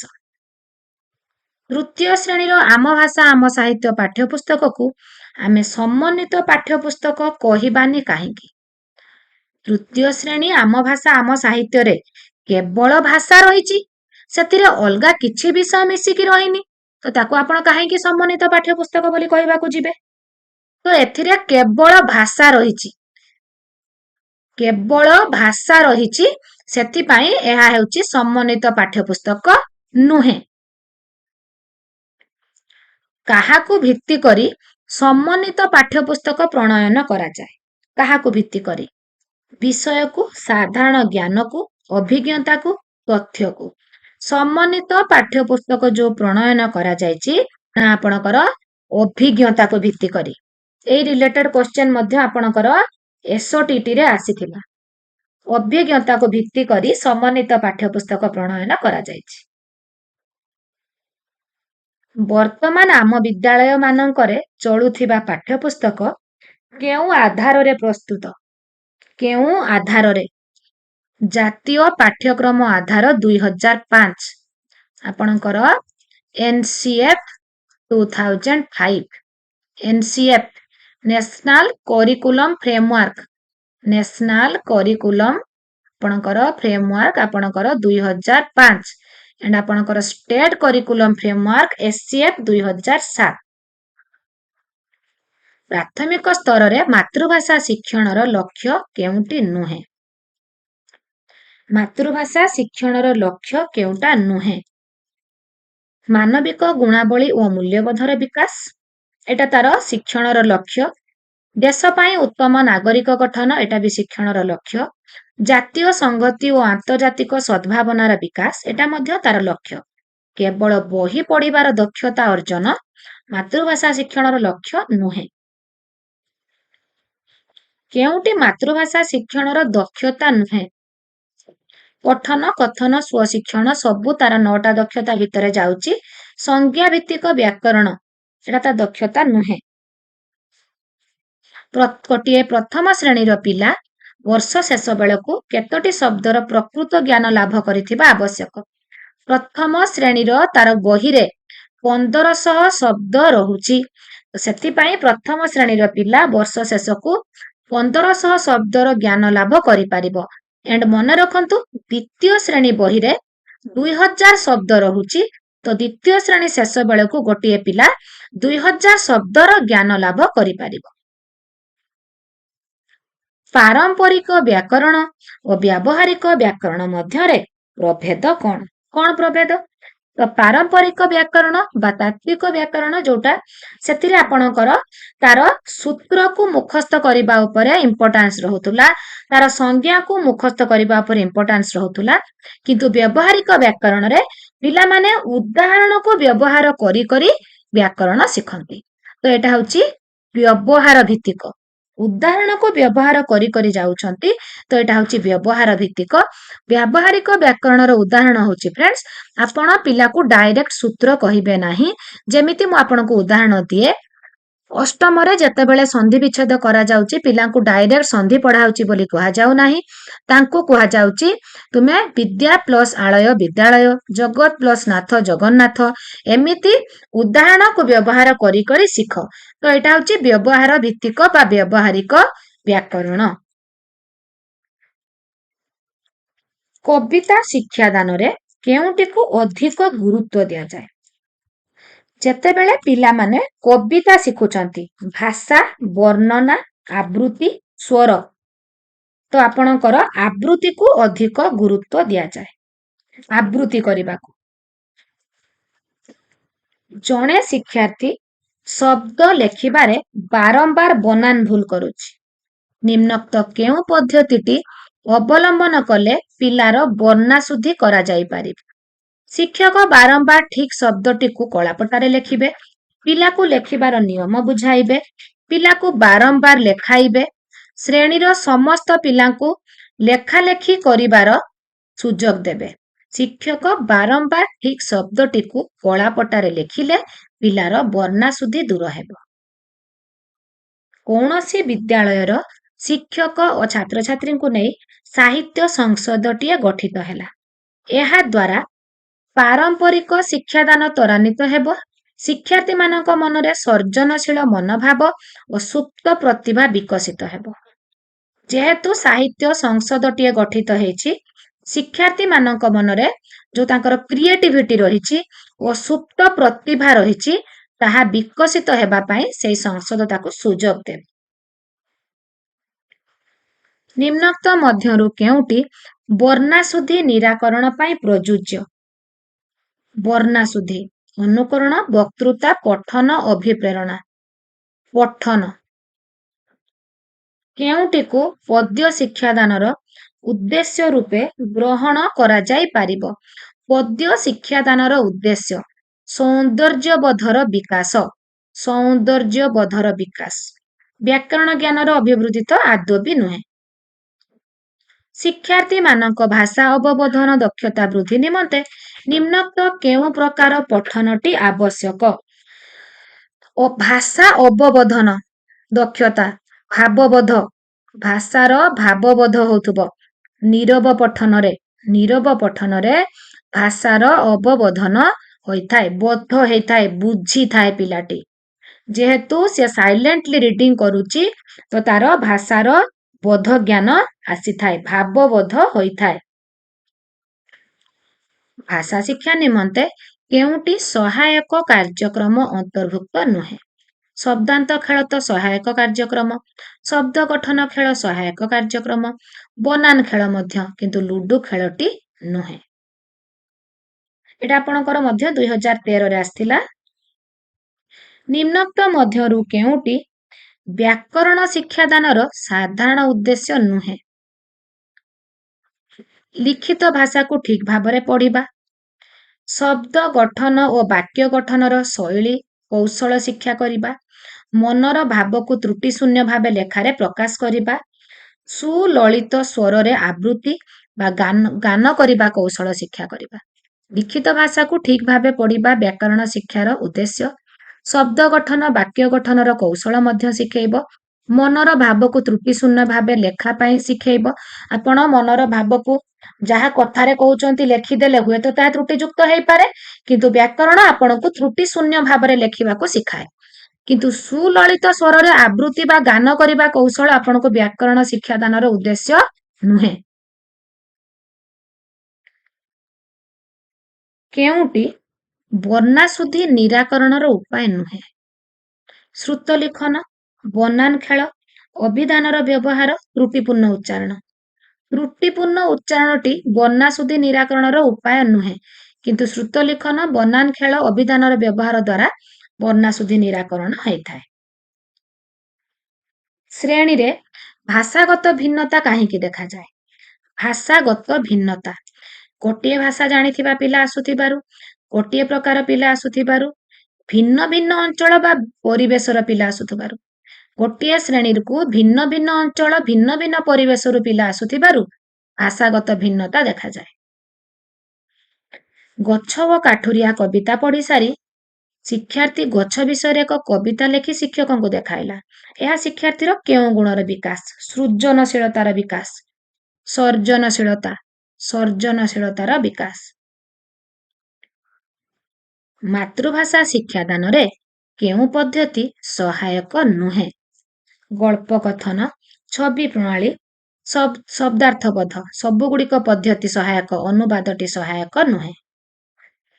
କେଉଁଟି ପ୍ରାକ୍ ଲିଖନ କାର୍ଯ୍ୟକ୍ରମ ସମ୍ପର୍କିତ ନୁହେଁ? ଆପଣଙ୍କର ବିନ୍ଦୁ ଯୋଡ଼ି ଚିତ୍ର ଆଙ୍କିବା, ଦୁଇ ଧାଡ଼ି ମଧ୍ୟରେ ଅକ୍ଷର ଲେଖିବା, ଗୋଟିଏ ଗୋଲାକାର ଓ ଲେଖିବା, ଚିତ୍ର ମଧ୍ୟରେ ରଙ୍ଗ ଦେବା।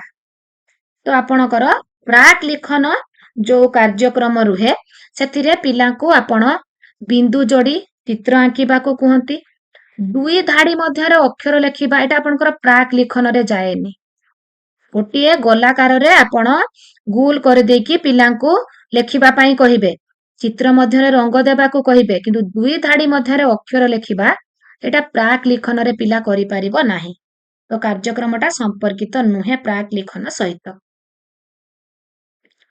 ନିମ୍ନୋକ୍ତ ମଧ୍ୟରୁ କେଉଁଟି ଅନୌପଚାରିକ ପତ୍ର? ତ ଫ୍ରେଣ୍ଡସ୍, ପତ୍ର ଦୁଇ ପ୍ରକାରର, ଔପଚାରିକ, ଅନୌପଚାରିକ। ଆପଣଙ୍କର ସରକାରୀ ପତ୍ର ଗୁଡ଼ିକ ଆପଣଙ୍କର ଔପଚାରିକ ପତ୍ର। ସରକାରୀ ପତ୍ର, ନିମନ୍ତ୍ରଣ ପତ୍ର, ବାଣିଜ୍ୟିକ ପତ୍ର ଏଗୁଡ଼ିକ ସବୁ ଔପଚାରିକ, କିନ୍ତୁ ବ୍ୟକ୍ତିଗତ ପତ୍ର, ଘରୋଇ ପତ୍ର ଏଗୁଡ଼ିକ ସବୁ ଅନୌପଚାରିକ। ବ୍ୟକ୍ତିଗତ ଘରୋଇ ପତ୍ର ଗୁଡ଼ିକ ଅନୌପଚାରିକ। ନିମନ୍ତେ ନିମ୍ନୋକ୍ତ କେଉଁଟି ଯଥାର୍ଥ ପନ୍ଥା ନୁହେଁ? ପ୍ରାକ୍ ଲିଖନ ପାଇଁ ଗାର ଟାଣି ଚିତ୍ରରେ ରଙ୍ଗ ଦେବା ଠିକ ଅଛି, ଶିଶୁକୁ ଫୁଲ ଖଡ଼ି ଧରାଇ 3ଟି ଆପଣଙ୍କର ଗୋଲ କରିକି ତାଙ୍କୁ ମଡ଼ାଇବାକୁ କହିବା, ବିନ୍ଦୁ ଯୋଡ଼ିକି ଚିତ୍ର ଦେବା। କିନ୍ତୁ କଲମ ଧରାଇ ଅକ୍ଷର ଲେଖିବାକୁ କହିବା, ଏଇଟା ଆପଣଙ୍କର ପ୍ରାକ୍ ଲିଖନରେ ଯାଉନାହିଁ। କେଉଁଟି ଶବ୍ଦାନୁଶୀଳନର ଉଦ୍ଦେଶ୍ୟ ନୁହେଁ?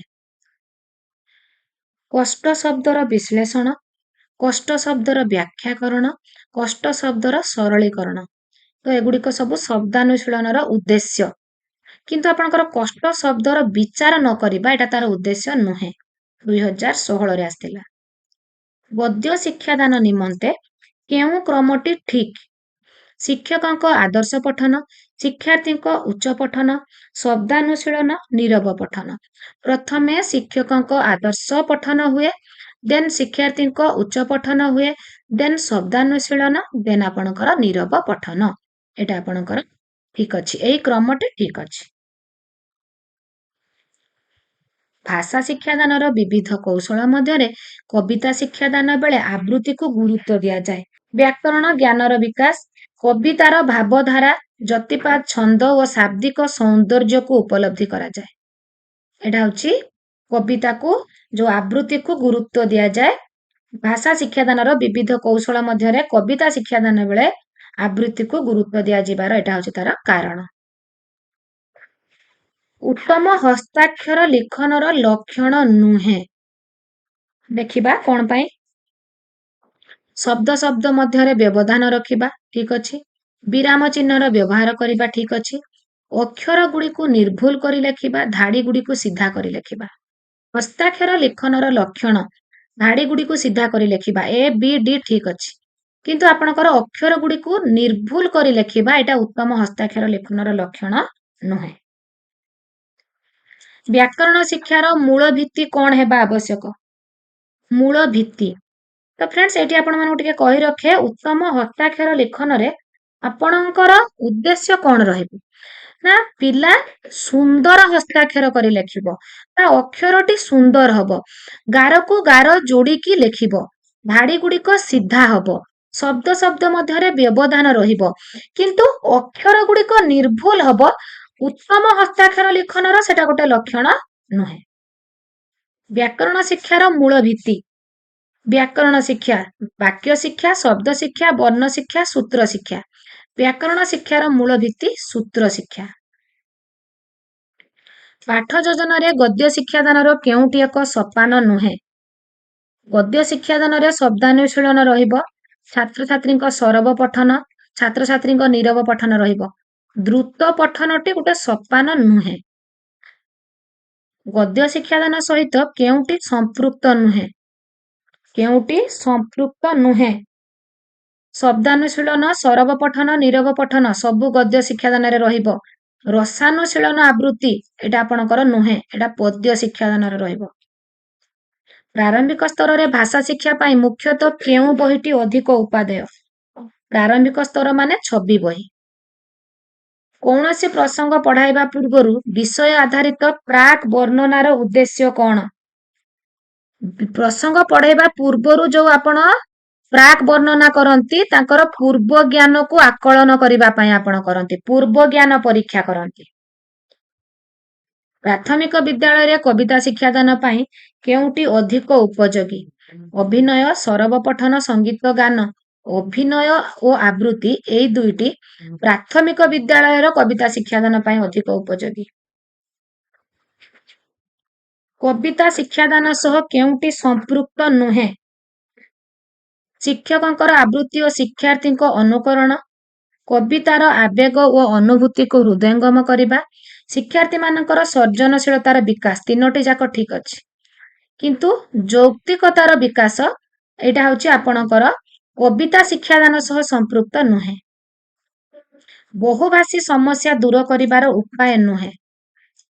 ବହୁଭାଷୀ, ଦ୍ୱିଭାଷୀ ପାଠ୍ୟପୁସ୍ତକ ପ୍ରସ୍ତୁତି କଲେ ବହୁଭାଷୀ ସମସ୍ୟା ଦୂର ହେଇଯିବ। ପାରିବାରିକ ଭାଷା ଉପରେ ଗୁରୁତ୍ୱ ଦେଲେ ମଧ୍ୟ ବହୁଭାଷୀ ସମସ୍ୟା ଦୂର ହବ, କିନ୍ତୁ ଆଞ୍ଚଳିକତା ଉପରେ ଗୁରୁତ୍ୱ ନଦେଲେ ବହୁଭାଷୀ ସମସ୍ୟା ଦୂର ହେଇପାରିବ ନାହିଁ। ଦୂର କରିବାର ଏଇଟା ଉପାୟ ନୁହେଁ। କେଉଁ କାର୍ଯ୍ୟଟି ଲିଖନର ବିକାଶରେ ସହାୟକ ହୁଏ ନାହିଁ? ଲିଖନର ଚିତ୍ର ଆଙ୍କି ସେ ବିଷୟରେ ଲେଖିବା ଲିଖନର ବିକାଶ ହବ। ଅଧା ଗପକୁ ନେଇ ପୁରା ଗପ ଲେଖିବା ଲିଖନର ବିକାଶ ହବ। ଛୋଟ ଛୋଟ ପ୍ରଶ୍ନ ଗୁଡ଼ିକର ଉତ୍ତର ଲେଖିବା ଲିଖନର ବିକାଶ ହବ। ଉଚ୍ଚ ସ୍ୱରରେ ପଢିବା ଲିଖନର ବିକାଶରେ ସହାୟକ ହୁଏ ନାହିଁ। କେଉଁଟି ଔପଚାରିକ ପତ୍ର ନୁହେଁ? ଔପଚାରିକ ନୁହେଁ ମାନେ ଅନୌପଚାରିକ ହୋଇଥିବ। ଦରଖାସ୍ତଟି ଔପଚାରିକ, ନିମନ୍ତ୍ରଣ ପତ୍ର ଔପଚାରିକ, କାର୍ଯ୍ୟାଳୟ ପତ୍ର ଔପଚାରିକ, ପାରିବାରିକ ପତ୍ରଟି ଔପଚାରିକ ନୁହେଁ ବା ଅନୌପଚାରିକ।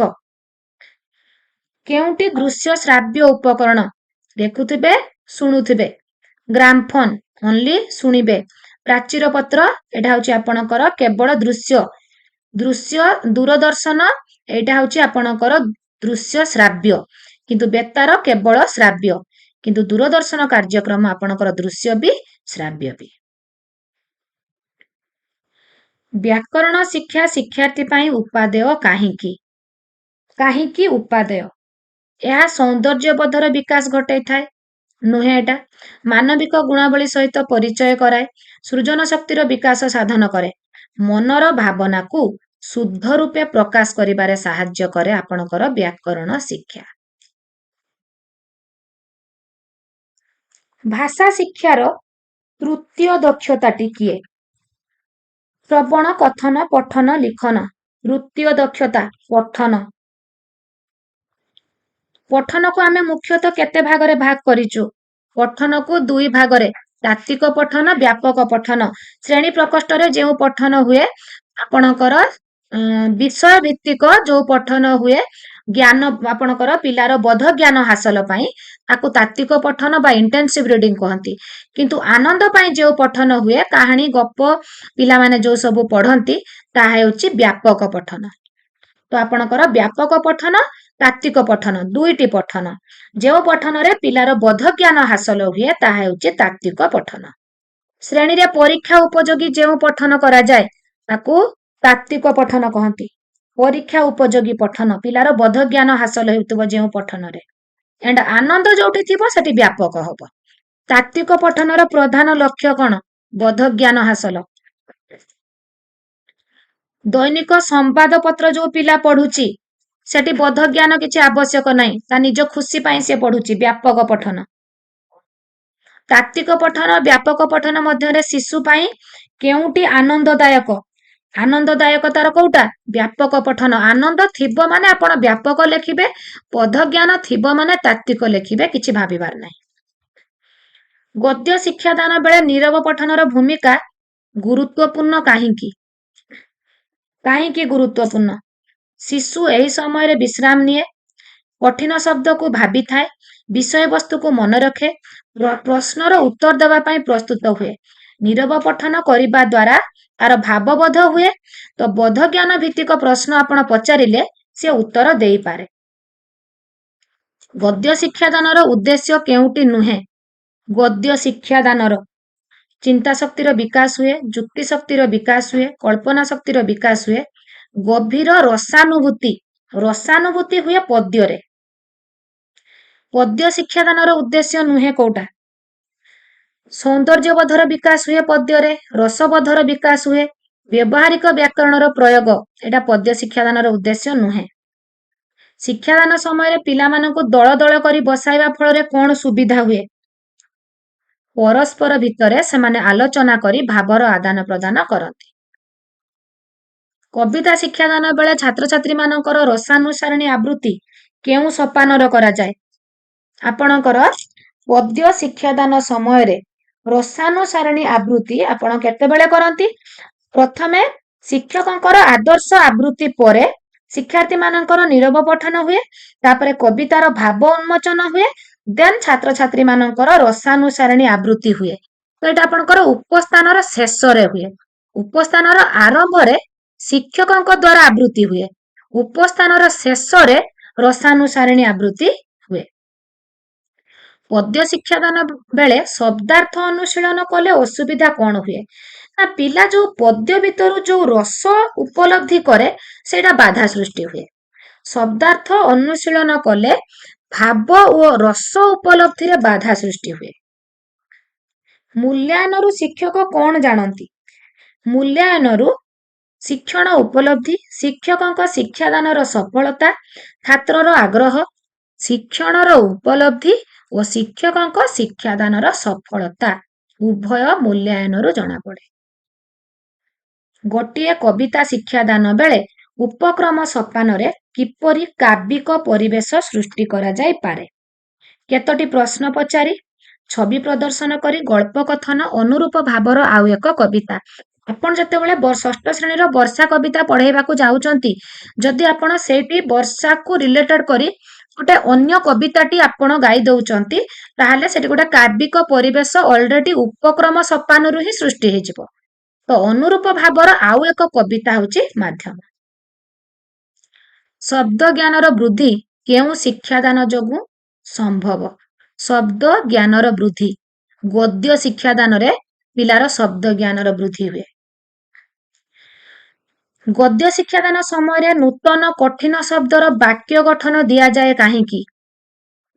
ଶବ୍ଦର ପ୍ରୟୋଗ ଜାଣିବା ପାଇଁ, ଶବ୍ଦର ଅର୍ଥ ଜାଣିବା ପାଇଁ, ଶବ୍ଦର ସୌନ୍ଦର୍ଯ୍ୟ ଜାଣିବା ପାଇଁ, ଶବ୍ଦ ସମ୍ପର୍କରେ ଅଧିକ ଜାଣିବା ପାଇଁ, ଶବ୍ଦର ପ୍ରୟୋଗ ଜାଣିବା ପାଇଁ।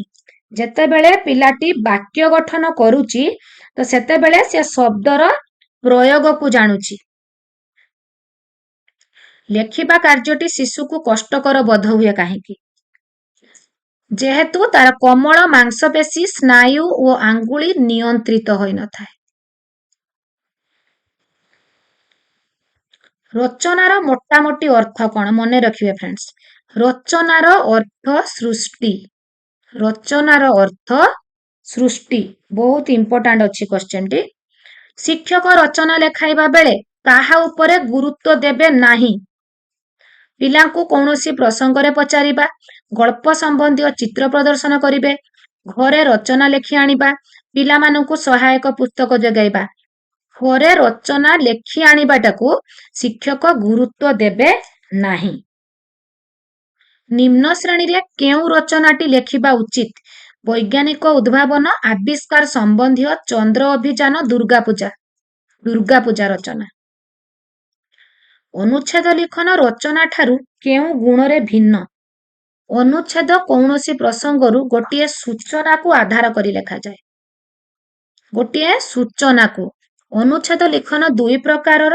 ଆପଣ ପିଲାଙ୍କୁ ସମ୍ବନ୍ଧ କରି ଶବ୍ଦ ଦେବେ କିମ୍ବା ଆପଣ ଡିଫାଇନ୍ଡ ଶବ୍ଦ ଦେବେ। ତା ମାନେ କଣ ଦେଖନ୍ତୁ, ଉଦାହରଣ ଦଉଛି। ଆପଣ ଗୋଟିଏ ଗଳ୍ପ ପିଲାଙ୍କୁ କହିବେ, ବଣ, ଗଛ, ଭାଲୁ, ଠେକୁଆ, ବାଘ, ଗୋଟେ ଅନୁଚ୍ଛେଦ ଲେଖିଲୁ। ଆଉ ଦଳେ ପିଲାଙ୍କୁ କହିବେ ଆକାଶ, ତାରା, ବଣ, ଭାଲୁ, ଗୋଟେ ଅନୁଚ୍ଛେଦ ଲେଖ।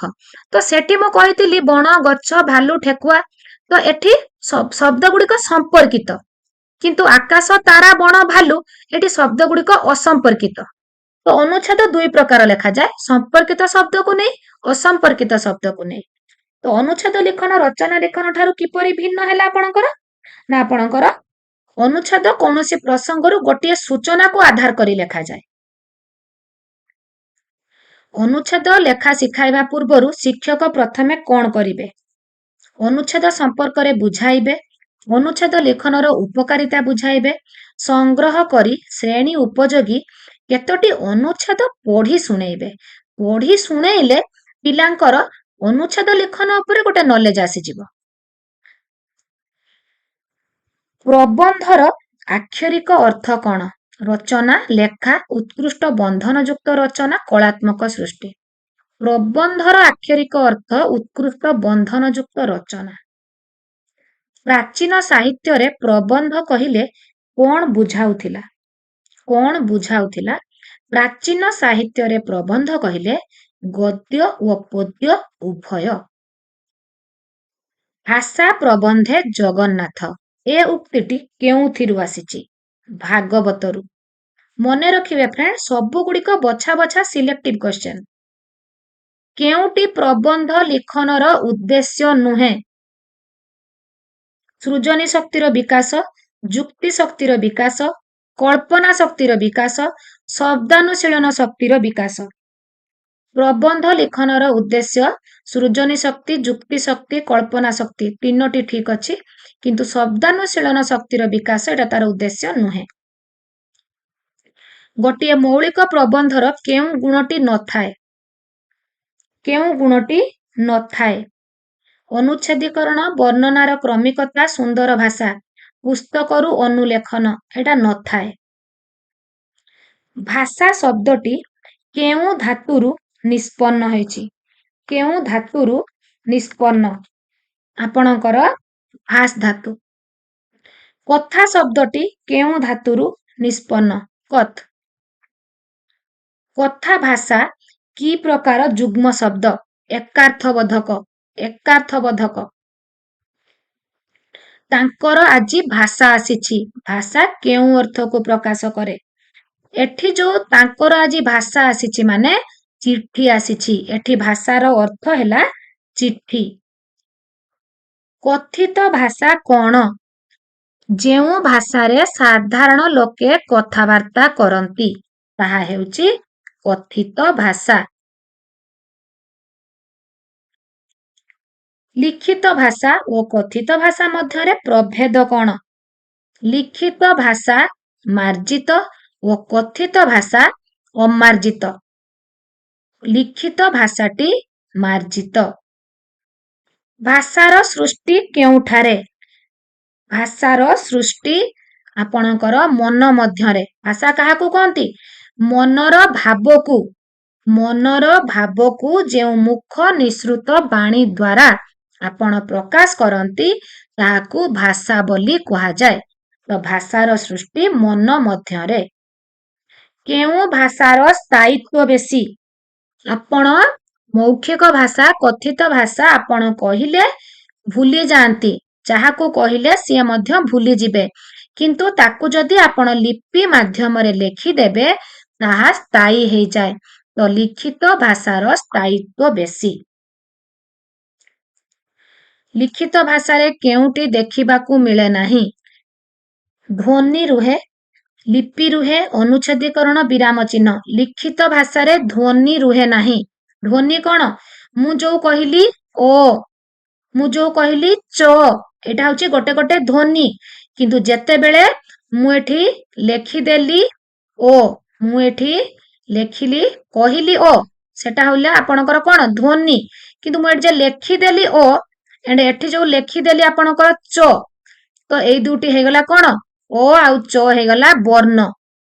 ଓ ଏଣ୍ଡ ଚ ହେଇଗଲା ଆପଣଙ୍କର ବର୍ଣ୍ଣ।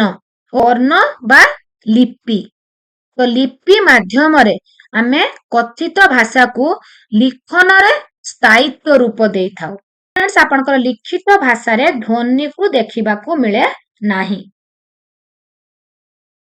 ଭାରତର ସମ୍ବିଧାନରେ କେତୋଟି ଭାଷାକୁ ସ୍ୱୀକୃତି ଦିଆଯାଇଛି? 22ଟି ଭାଷାକୁ। ବ୍ୟାକରଣକୁ ଭାଷାର ଅନୁଶାସନ ବୋଲି କୁହାଯାଏ। ବ୍ୟାକରଣକୁ ଭାଷାର ଅନୁଶାସନ। ଶବ୍ଦ କେଉଁଠାରେ ଜନ୍ମ ନିଏ? ଲୋକ ମୁଖରେ। ଲୋକ ମୁଖରେ। କେଉଁଟି ବ୍ୟାକରଣ ଶିକ୍ଷାର ଉଦ୍ଦେଶ୍ୟ ନୁହେଁ? ବ୍ୟାକରଣ ଶିକ୍ଷାର ଉଦ୍ଦେଶ୍ୟ ନୁହେଁ। ଭାଷା ପ୍ରୟୋଗରେ ଶିଷ୍ଟତା, ଖୋଜି ଯାଉଥିବା ଭାଷାକୁ ସାଇତି ରଖିବା, ଶୁଦ୍ଧ ଭାଷା ପ୍ରୟୋଗ, ଅଶୋଭନ ଅମାର୍ଜିତ ଭାଷା ସୃଷ୍ଟି, ଏଟା ବ୍ୟାକରଣ ଶିକ୍ଷାର ଉଦ୍ଦେଶ୍ୟ ନୁହେଁ। ଯୋଉଟା ଶୋଭା ପାଉନଥିବ, ମାର୍ଜିତ ଭାଷା ହୋଇନଥିବ, ଏଟା ବ୍ୟାକରଣ ଶିକ୍ଷାର ଉଦ୍ଦେଶ୍ୟ ନୁହେଁ। ବ୍ୟାକରଣ ଶିକ୍ଷା କେଉଁ ପ୍ରଣାଳୀରେ ହେବା ଉଚିତ? ବ୍ୟାକରଣ ଶିକ୍ଷା 3ଟି ପ୍ରଣାଳୀରେ ହୁଏ। ପୁସ୍ତକ ପଠନ ପ୍ରଣାଳୀ, ଆରୋହ ପ୍ରଣାଳୀ, ଅବରୋହ ପ୍ରଣାଳୀ। ପୁସ୍ତକ ପଠନ ପ୍ରଣାଳୀ କାହାକୁ କହନ୍ତି? ନା ଯୋଉ ଶିକ୍ଷକ ବହି ଧରି ଆସିବେ, ପାଠ୍ୟ ପୁସ୍ତକରେ ଥିବା ସୂତ୍ର କଳାପଟାରେ ଲେଖିକି ପିଲାମାନଙ୍କୁ ଲେଖି ନେଇ ମୁଖସ୍ଥ କରିବାକୁ କହିବେ ଓ କେତେକ ଉଦାହରଣ ଦେଇ ବୁଝେଇକି ଯିବେ। ତ ଏଇଟା ହଉଛି ପୁସ୍ତକ ପଠନ ପ୍ରଣାଳୀ। କିନ୍ତୁ ଆରୋହ ପ୍ରଣାଳୀରେ ପିଲାଙ୍କୁ କୁହାଯିବ, କିଛି ସୂତ୍ର କୁହାଯିବ ନାହିଁ, ତାଙ୍କୁ ଉଦାହରଣରୁ ସୂତ୍ରକୁ ଅଣାଯିବ। ପିଲାମାନେ ନିଜେ ଉଦାହରଣରୁ ସୂତ୍ର ଶିଖୁଥିବାରୁ ଏହା ଗୋଟିଏ ବାସ୍ତବ ଏଣ୍ଡ ଦୀର୍ଘସ୍ଥାୟୀ ପ୍ରଣାଳୀ ଅଟେ। କିନ୍ତୁ ଅବରୋହରେ ଶିକ୍ଷକ ପିଲାଙ୍କୁ ସୂତ୍ର ମୁଖସ୍ଥ କରାଇବେ। ପିଲା ସେ ସୂତ୍ରକୁ ଯଦି ଏକ୍ଜାମରେ ଭୁଲିଯାଏ ତାହେଲେ ସେ ଆଦୌ ବି କିଛି କରିପାରିବ ନାହିଁ। ତ ଅବରୋହରେ ପିଲାଙ୍କୁ ସୂତ୍ର ମୁଖସ୍ଥ କରାଇ ତାଙ୍କୁ ବ୍ୟାକରଣ ଶିକ୍ଷା ଦିଆଯାଏ। ତ ବ୍ୟାକରଣ ଶିକ୍ଷା ଆପଣଙ୍କର ହବା କଥା ଆରୋହ ପ୍ରଣାଳୀରେ। संकर जातीय भाषा कौन? संकर जातीय जदि आपण गोटे लाइन कहउचंती सेतिरे आपनकर गोटे दुईटी वर्ड इंग्लिश गोटे दुईटी वर्ड ओडिया रहिला गोटे दुईटी शब्द आपणकर ओडिया गोटे दुईटी शब्द आपणकर इंग्लिश मु जेमिति एबे कथा को वर्ड बोली कहिदेली गोटे इंग्लिश कहिदेली आउ अलगा गुडी को ओडिया रे कहली कि नाही तो गोटे इंग्लिश गोटे ओडिया गोटे हिंदी गोटे इंग्लिश तो जेउ भाषा रे विभिन्न भाषार शब्द मिसी थाए ताकू संकर जातीय भाषा कहा जाए कथा कहला बेले हमर तो एबे प्राय समस्ते गोटे ओडिया शब्द कहिबे तो गोटे इंग्लिश कहिबे गोटे ओडिया कहिबे तो गोटे हिंदी कहिबे तो एटा होची संकर जातीय भाषा शोभन भाषा काहाकू कुआ जाए शोभन शोभा पाउथुबो सुंदर संस्कारित रुचि संपन्न भाषा को शोभन भाषा कहा जाए देखुचंती फ्रेंड्स सबु गुडी को बछा बछा एंड सिलेक्टिव अछि केवल आपण मानक पाई अबरह प्रणाली व्याकरण शिक्षादान रे की असुविधा हुए छात्र छात्री आग्रह जन्मे नाही जेहेतु तांकू मुखस्थ करबा पाई बाध्य करा जाए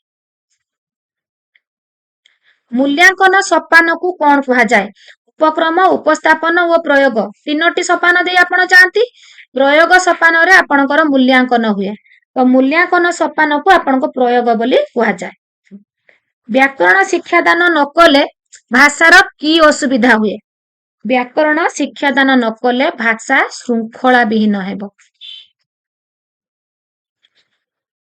आजिकाली व्यावहारिक व्याकरण उपरे गुरुत्व दिया जाउछि काहेकि व्यावहारिक व्याकरण एथिरे सूत्र मुखस्थ करिबा लोप हुए नाही सूत्र मुखस्थ करी व्याकरण शिखिबा अवैज्ञानिक अनेक व्यवहार रु सूत्र बा नियम संग्रह करबा को हुए तो आपणकर व्यावहारिक व्याकरण रे कोन हुए ना अनेक व्यवहार रु सूत्र बा नियम संग्रह करा जाए व्यवहार बा विभिन्न उदाहरण देकी सूत्र बा नियम संग्रह करा हुए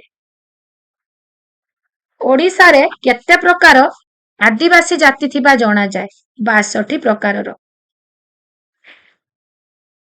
पिलाटी केउ भाषा रे पाठ आरंभ करिबा संविधान रे व्यवस्था रहिछि केउ भाषा रे तो फ्रेंड्स एटी जो मु आपण मानन को कहिली एटी जो 62 प्रकार आदिवासी अछंती सेमानक मध्यरु 32 प्रकार आदिवासी निज निज भाषा रे कथावार्ता करंती निज निज भाषा रे कथावार्ता करि पारंती 32 प्रकार आदिवासी तो सेमानक मध्यरु 14टी भाषा रे प्राथमिक विद्यालय रो प्रथम श्रेणी निमंते पाठ्यपुस्तक मुद्रण करा जाई अछि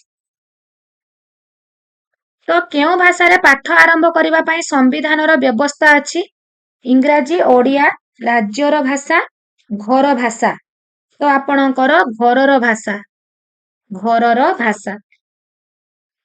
किए भाषा दृष्टि संख्या लघु संप्रदायर नुहे आदिवासी मुसलमान ओडिया आंग्लो इंडियन आपणकर ओडिया संख्या लघु संप्रदायर नुहे ओडिसा रे गोटिए भाषा दृष्टि संख्या लघु संप्रदायर पिला पाठ अधारु स्कूल छाड़ी थाए काहेकि संख्या लघु संप्रदायर पिला माने जेहेतु तांकर जेतेबेले से माने विद्यालय रे पढ़ंती तो तांको भाषा रे विद्यालय रे से माने ना पाठ्यपुस्तक पढ़िबा को पांती ना शिक्षकक सहित तांको भाषा रे से माने भावर आदान प्रदान करंती ना सांग मानक सहित करि पारंती तो सेति पई तांकर आग्रहर अभाव देखा जाय थाए आग्रहर अभाव देखा जाय सेति पई से माने अधारु स्कूल छाडंती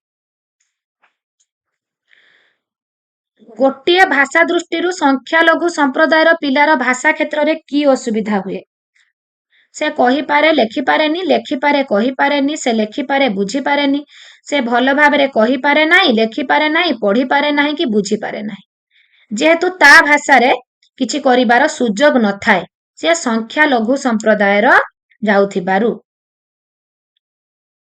गोटिए संख्या लघु संप्रदाय बा आदिवासी पिलाकू पढ़ाइबा पाई शिक्षकंकर केउ गुण थिबा आवश्यक निज भाषा सहित पिलार भाषा को बुझी शिक्षा देबा शिक्षकंकर एई गुण रहिले संख्या लघु संप्रदाय मध्य भल भाबे पाठ पढ़ी पारिबे रघुनाथ मुर्मू आज कौन पाई विख्यात ପଣ୍ଡିତ ଥିବା ଯୋଗୁଁ, ସ୍ୱାଧୀନତା ସଂଗ୍ରାମୀ, କବିତ୍ୱ ଯୋଗୁଁ? ନା, ସାନ୍ତାଳୀ ଭାଷାର ଲିପି ଉଦ୍ଭାବନ କରିଛନ୍ତି ରଘୁନାଥ ମୁର୍ମୁ। ଶବ୍ଦକୋଷରେ ଶବ୍ଦର ସଜ୍ଜୀକରଣ କିପରି ହୋଇଥାଏ? ବର୍ଣ୍ଣାନୁକ୍ରମିକ ପ୍ରଣାଳୀରେ। ବର୍ଣ୍ଣ ଅନୁସାରେ, ପ୍ରଥମେ ଅର ଯେତିକି ଶବ୍ଦ, ତାପରେ ଆର ଯେତିକି, ତାପରେ ହର୍ଷେଇ ଦୀର୍ଘଇ, ଏମିତି ବର୍ଣ୍ଣ ଅନୁସାରେ ଆପଣଙ୍କର ଶବ୍ଦକୋଷରେ ବା ଆପଣଙ୍କର ଅଭିଧାନରେ ବା ଡିକ୍ସନାରୀରେ ଶବ୍ଦର ସଜ୍ଜୀକରଣ ହୋଇଥାଏ। ସମ୍ବିଧାନର କେଉଁ ଧାରାରେ ସଂଖ୍ୟାଲଘୁ ମାନଙ୍କର ଭାଷାର ଉନ୍ନତି ପାଇଁ ବ୍ୟବସ୍ଥା କରିବା କଥା ରହିଛି? ଧାରା 350A। ନିମ୍ନ ପ୍ରଦତ୍ତ ପ୍ରଶ୍ନଟି କେଉଁ ପ୍ରକାର ପ୍ରଶ୍ନ? ବନ୍ଧନୀ ମଧ୍ୟରେ ଥିବା ଶବ୍ଦ ଗୁଡ଼ିକରୁ ଫୁଲ ଓ ଫଳର ନାମକୁ ଅଲଗା କର। ଅଲଗା କରିବାକୁ କହିଛି, ତ ଆପଣ ଫୁଲ ଗୋଟେ ଜାଗାରେ ଲେଖିବେ, ଫଳ ଗୋଟେ ଜାଗାରେ ଲେଖିବେ କି ନାହିଁ? ତ ଦୃଷ୍ଟାନ୍ତମୂଳକ ହଉଛି ଆପଣଙ୍କର ଯୋଉଠି ଉଦାହରଣ ଦେଇଥିବ ତାପରେ ଗୋଟେ ପ୍ରଶ୍ନ ଦେଇଥିବ ଆପଣଙ୍କୁ କରିବା ପାଇଁ, ତାହା ହେଉଛି ଦୃଷ୍ଟାନ୍ତମୂଳକ। ବର୍ଗୀକରଣ କଣ? ଆପଣ ଫୁଲକୁ ଗୋଟେ ବର୍ଗ କରିବେ, ଫଳକୁ ଗୋଟେ ବର୍ଗ, ତ ଏଇଟା ଆପଣଙ୍କର ଏଇଟା ବର୍ଗୀକରଣ ମୂଳକ ପ୍ରଶ୍ନ ହବ। ଗୋଲାପ, ସପୁରୀ, ଟଗର, ମଲ୍ଲି, କଦଳୀ, ପଣସ, ଚମ୍ପା, ତ ଫୁଲ ଓ ଫଳର ନାମକୁ ଅଲଗା କରି ଲେଖିବେ। ତ ଅଲଗା କରିକି ଲେଖିବାକୁ ଆପଣଙ୍କୁ କହିଛି, ମାନେ ଏଟା ହଉଛି ବର୍ଗୀକରଣ ମୂଳକ। ଠିକ୍ ବନାନ ଥିବା ଶବ୍ଦ ଚାରିପଟେ ଗୋଲ ବୁଲାଇବାକୁ କୁହାଯାଇଛି। ତ ଠିକ୍ ଶବ୍ଦ ଚାରିପଟେ ଗୋଲ ବୁଲେଇବା ମାନେ ନିହାତି ସେଠି ଭୁଲ ଶବ୍ଦ ବି ଅଛି କି ନାହିଁ? ତ ଠିକ୍ ଓ ଭୁଲ ଭିତରୁ ଆପଣଙ୍କୁ ଠିକ୍ କୁ ବାଛିବାକୁ କୁହାଯାଇଛି। ତ ଏଠି ଆପଣଙ୍କୁ ଉତ୍ତର ଚୟନ ମୂଳକ ପ୍ରଶ୍ନ, ଆପଣଙ୍କୁ ଉତ୍ତର ଚୟନ କରିବାକୁ ପଡୁଛି। କେଉଁ ପ୍ରକାର ମୂଲ୍ୟାୟନରେ ପ୍ରଶ୍ନ ଗୁଡ଼ିକ ମୁଖ୍ୟତଃ ପାଠ୍ୟକ୍ରମ ବହିର୍ଭୂତ ହୋଇଥାଏ? ପାଠ୍ୟକ୍ରମ ବହିର୍ଭୂତ। ପ୍ରବୀଣତା ପରୀକ୍ଷଣ। ପ୍ରବୀଣତା ପରୀକ୍ଷଣ। ଗୋଟିଏ ଶବ୍ଦ, ପଦ ବା ବାକ୍ୟ ବ୍ୟବହାରର ଉଦାହରଣ ଦେଇ ଠିକ୍ ସେହିପରି ପରିସ୍ଥିତିରେ ନୂତନ ଶବ୍ଦ, ପଦ ବା ବାକ୍ୟର ବ୍ୟବହାର କରିବାକୁ ଶିକ୍ଷାର୍ଥୀଙ୍କୁ କୁହାଗଲେ ତାହା କେଉଁ ପ୍ରକାର ପ୍ରଶ୍ନ ହବ? ଗୋଟିଏ ଶବ୍ଦ, ପଦ ବା ବାକ୍ୟର ବ୍ୟବହାରର ଉଦାହରଣ ଦେଇଛି। ଉଦାହରଣ ଦେଇକି ପ୍ରଶ୍ନ ପଚାରିଛି ମାନେ ଆପଣ ଆଦୌ ବି ଚିନ୍ତା କରିବେନି, ଲେଖିବେ ଦୃଷ୍ଟାନ୍ତମୂଳକ, ନିଶ୍ଚୟ ଠିକ୍ ହବ। ଉଦାହରଣ ଅଛି ମାନେ ଦୃଷ୍ଟାନ୍ତମୂଳକ ପ୍ରଶ୍ନ। କ ସ୍ତମ୍ଭ ଓ ଖ ସ୍ତମ୍ଭରେ ଦିଆଯାଇଥିବା ଶବ୍ଦ ମଧ୍ୟରେ ସମ୍ପର୍କ ସ୍ଥାପନ କରିବାକୁ କଣ କୁହାଯାଏ? ଆପଣଙ୍କର ମେଳକ ପ୍ରଶ୍ନ। ଏଣ୍ଡ କ ସ୍ତମ୍ଭର ଓ ଖ ସ୍ତମ୍ଭରେ ତଳେ ଥିବା ଶବ୍ଦ ଗୁଡ଼ିକୁ କୁହନ୍ତି ଏକାଂଶ। ମୂଲ୍ୟାୟନ କିପରି ହେବା ଉଚିତ? ପରୀକ୍ଷଣ ସମ୍ବନ୍ଧୀୟ, ପାଠ୍ୟକ୍ରମର ଉଦ୍ଦେଶ୍ୟ ଆଧାରିତ, ସହଜ ଓ ସରଳ, ବର୍ଷରେ ଥରେ ମାତ୍ର। ପାଠ୍ୟକ୍ରମର ଉଦ୍ଦେଶ୍ୟ ଆଧାରିତ ମୂଲ୍ୟାୟନ ହେବା ଉଚିତ। ଶିଶୁର ବୋଧଜ୍ଞାନ ଆହରଣ କେଉଁ ଦକ୍ଷତା ଯୋଗୁଁ ହୋଇଥାଏ? କେଉଁ ଦକ୍ଷତାରେ ପିଲାର ବୋଧଜ୍ଞାନ ଆସେ? ଶ୍ରବଣ ଓ ପଠନ। ଶ୍ରବଣ ଓ ପଠନରେ। ଶିଶୁର ଭାବ ପ୍ରକାଶନ କେଉଁ ଦକ୍ଷତା ଯୋଗୁଁ ହୋଇଥାଏ? ପିଲା ଯୋଉ ଭାବ ପ୍ରକାଶ କରୁଛି, ତା ମନର ଭାବକୁ ସେ କହିକି ଓ ଲେଖିକି, କଥନ ଓ ଲିଖନ ମାଧ୍ୟମରେ ପ୍ରକାଶ କରିଥାଏ। ମୌଖିକ ପରୀକ୍ଷଣ ବ୍ୟବସ୍ଥା ଶିଶୁର ପରବର୍ତ୍ତୀ ଜୀବନରେ କେଉଁ କାର୍ଯ୍ୟରେ ସାହାଯ୍ୟ କରେ? କୌଣସି ସାକ୍ଷାତକାର ସମୟରେ ତାର ମୌଖିକ ପରୀକ୍ଷଣ ବ୍ୟବସ୍ଥା ଯୋଉ ଆପଣ କରିଛନ୍ତି, ତା ମନର ସାକ୍ଷାତକାର ଭୟଟି ଦୂର ହେଇଯାଇଛି। ତ ପରବର୍ତ୍ତୀ ଜୀବନରେ ତାର କୌଣସି ସାକ୍ଷାତକାର ଦେବା ସମୟରେ ତାକୁ ସାହାଯ୍ୟ କରେ। ମୌଖିକ ପରୀକ୍ଷାରୁ ଶିଶୁର କେଉଁ ଦକ୍ଷତାର ସାଧନ ହୁଏ? ତାର ଭାବ ବିନିମୟ ଦକ୍ଷତା। ଭାବ ବିନିମୟ ଦକ୍ଷତା ସାଧନ ହୁଏ। ଗୋଟିଏ ଦ୍ୱିତୀୟ ଶ୍ରେଣୀ ପିଲା ଭାଷାରେ ମୌଖିକ ଶତକଡ଼ା କେତେ ଥାଏ? ପିଲା ଭାଷାରେ ମୌଖିକଟା କେତେ ଶତକଡ଼ା ଥାଏ ତାର? 40%। ଦ୍ୱିତୀୟ ଶ୍ରେଣୀ ପିଲାର। ବଟ୍ ଆପଣଙ୍କର ଗୋଟେ ସପ୍ତମ ଶ୍ରେଣୀ ପିଲାର ମୌଖିକ କେତେ ଶତକଡ଼ା ରହିବା ଦରକାର? ଆପଣଙ୍କର 10 ଶତକଡ଼ା। ଦୀର୍ଘ ଉତ୍ତରମୂଳକ ପ୍ରଶ୍ନର ଉତ୍ତର ମୂଲ୍ୟାଙ୍କନ କରିବାର ପ୍ରଧାନ ତ୍ରୁଟି କଣ? ଦୀର୍ଘ ଉତ୍ତରମୂଳକରେ, ଯେହେତୁ ଦୀର୍ଘ ଉତ୍ତରମୂଳକରେ ଉତ୍ତର ଗୁଡ଼ିକ ବହୁତ ବଡ଼ ଲେଖା ଯାଇଥାଏ, ପିଲାର ଚିନ୍ତା ଶକ୍ତିରୁ ଭାବିକି ସେ ଲେଖିଥାଏ, ତ ସେଠି ପରୀକ୍ଷକ ମଧ୍ୟ ତାଙ୍କ ନିଜ ଇଚ୍ଛା ଅନୁସାରେ ତାଙ୍କୁ ଯୋଉଟା ଭଲ ଲାଗେ ସେଇ ଟାଇପରେ ହିଁ ସେ ମୂଲ୍ୟାୟନ କରିଥାନ୍ତି।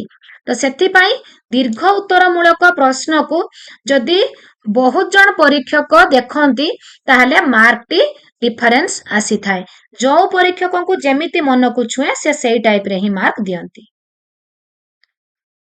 एकक परीक्षण रु केउ उपकार मिले शिक्षार्थीर परिपुष्टि और दुर्बलता जानी हुए केउटी मातृभाषा शिक्षणर उद्देश्य नुहे मातृभाषा शिक्षणर उद्देश्य ज्ञानात्मक बोधात्मक अभिव्यक्तिमूलक आत्मविश्वास ज्ञानबोध अभिव्यक्ति आपणकर सबु मातृभाषा शिक्षणर रुहे आत्मविश्वास एटा तार उद्देश्य नुहे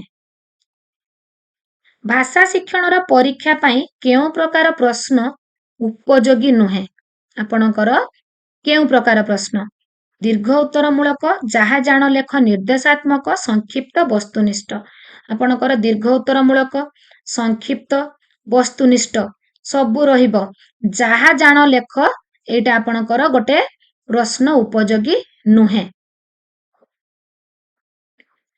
मेलक प्रश्न रे परीक्षार्थीर केउ दिगटी परीक्षा हुए परीक्षार्थीर ज्ञानात्मक दिग परीक्षा हुए उत्तर मनोनयनमूलक प्रश्न रे असुविधाटी कौन उत्तर मनोनयनमूलक प्रश्न रे असुविधाटी कौन परीक्षार्थी ठीक उत्तर न बाछि जहा गोटिए लेखि दिए एंड आपणकर परीक्षार्थी चिंतार परिसर 4टी उत्तर रे सीमित थाए 4टी रु मनोनयन करिबा सुविधा हुए आत्मविश्वास आत्मसंतोष वृद्धि पाए उत्तर मनोनयन रे परीक्षार्थी ठीक उत्तर न बाछि जहा गोटे लेखि दिए परिपुष्टिटी कौन परिपुष्टि परीक्षा फल उपरे अन्य मानक मतामत और परामर्श को परिपुष्टि बा फीडबैक बोली कहा जाए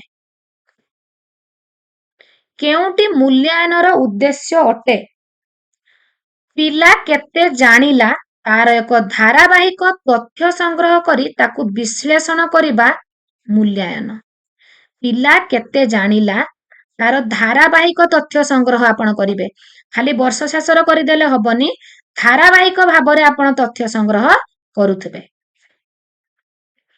प्रचलित शिक्षा व्यवस्था रे केते प्रकार मूल्यांकन रहुची हमर प्रकृत रे मूल्यांकन 4 प्रकारर आपणकर गठनात्मक समाप्ति सूचक नैदानिक व्यवस्थापक किंतु प्रचलित शिक्षा व्यवस्था रे आपणकर गठनात्मक और समाप्ति सूचक दुईटा होची formative assessment and summative assessment मूल्यांकन साधारणतः केते प्रकार साधारणतः 4 प्रकार मौखिक कहा माध्यम रे करा जाय थाए कथोपकथन और साक्षात्कार माध्यम रे उपलब्धि परीक्षण कहा सहित जड़ित लास्ट वीडियो रे जो मु आपण मानक पई complete evaluation assessment and measurement रो क्लास आनी थिली सेठी आपण को उपलब्धि परीक्षण एंड अभिक्षमता परीक्षण बा अभियोग्यता परीक्षण रो डिफरेंस बुझेइथिली तो उपलब्धि परीक्षण आपणकर पाठ्यक्रम सहित जड़ित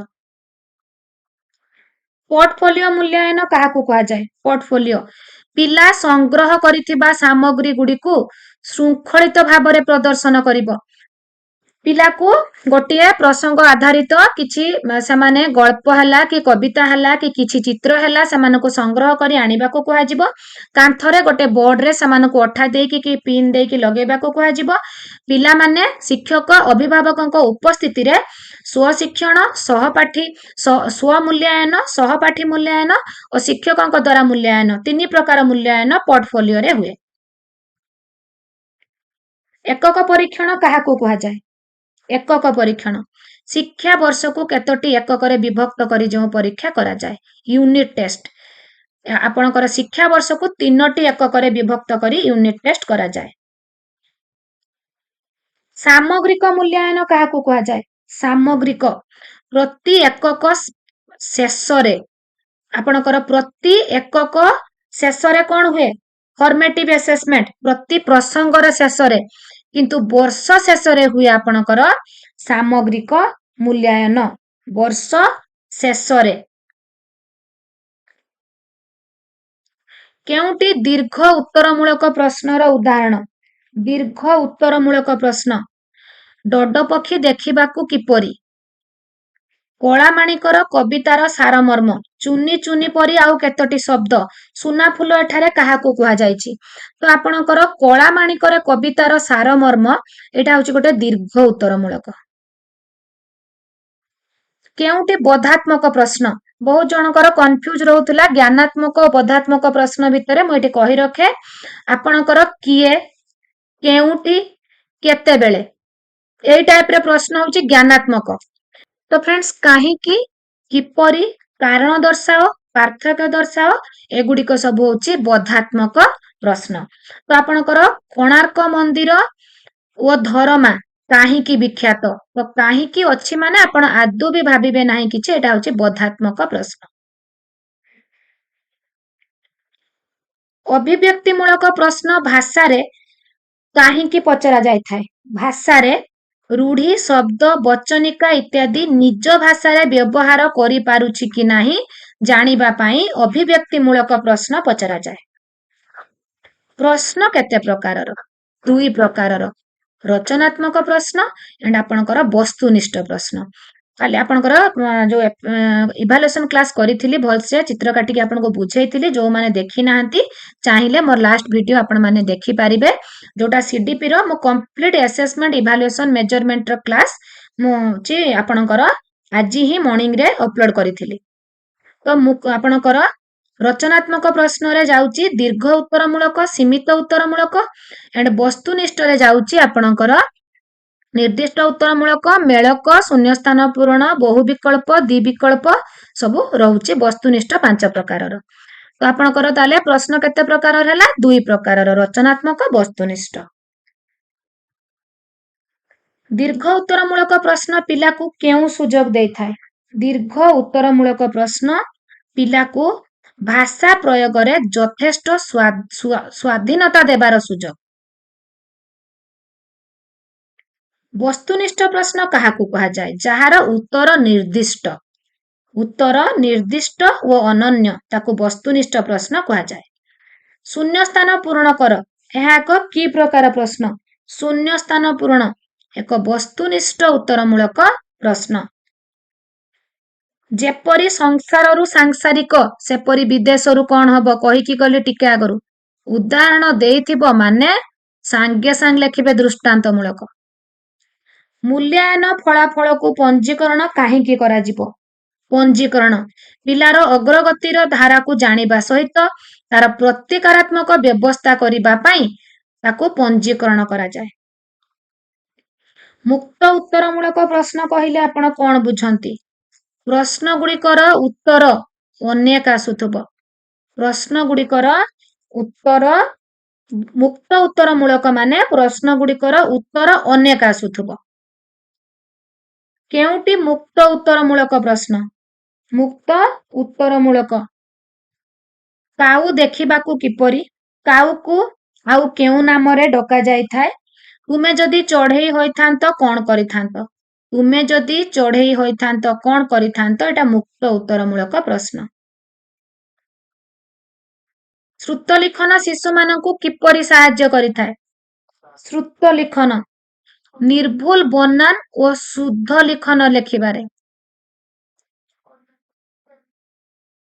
ବନାନ ଖାତାର ଆବଶ୍ୟକତା କାହିଁକି? ବନାନ ଖାତାର ଆବଶ୍ୟକତା ପିଲାଙ୍କୁ ଶୁଦ୍ଧ ବନାନ ଜାଣିବା ଓ ଜଣେଇବା।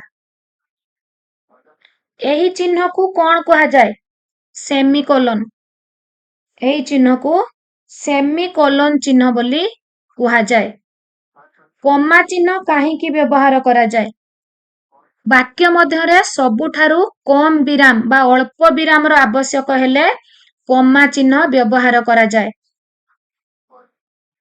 ତର୍କ ପ୍ରତିଯୋଗିତା ଭାଷାର କେଉଁ ଦକ୍ଷତା ସହିତ ସମନ୍ୱିତ?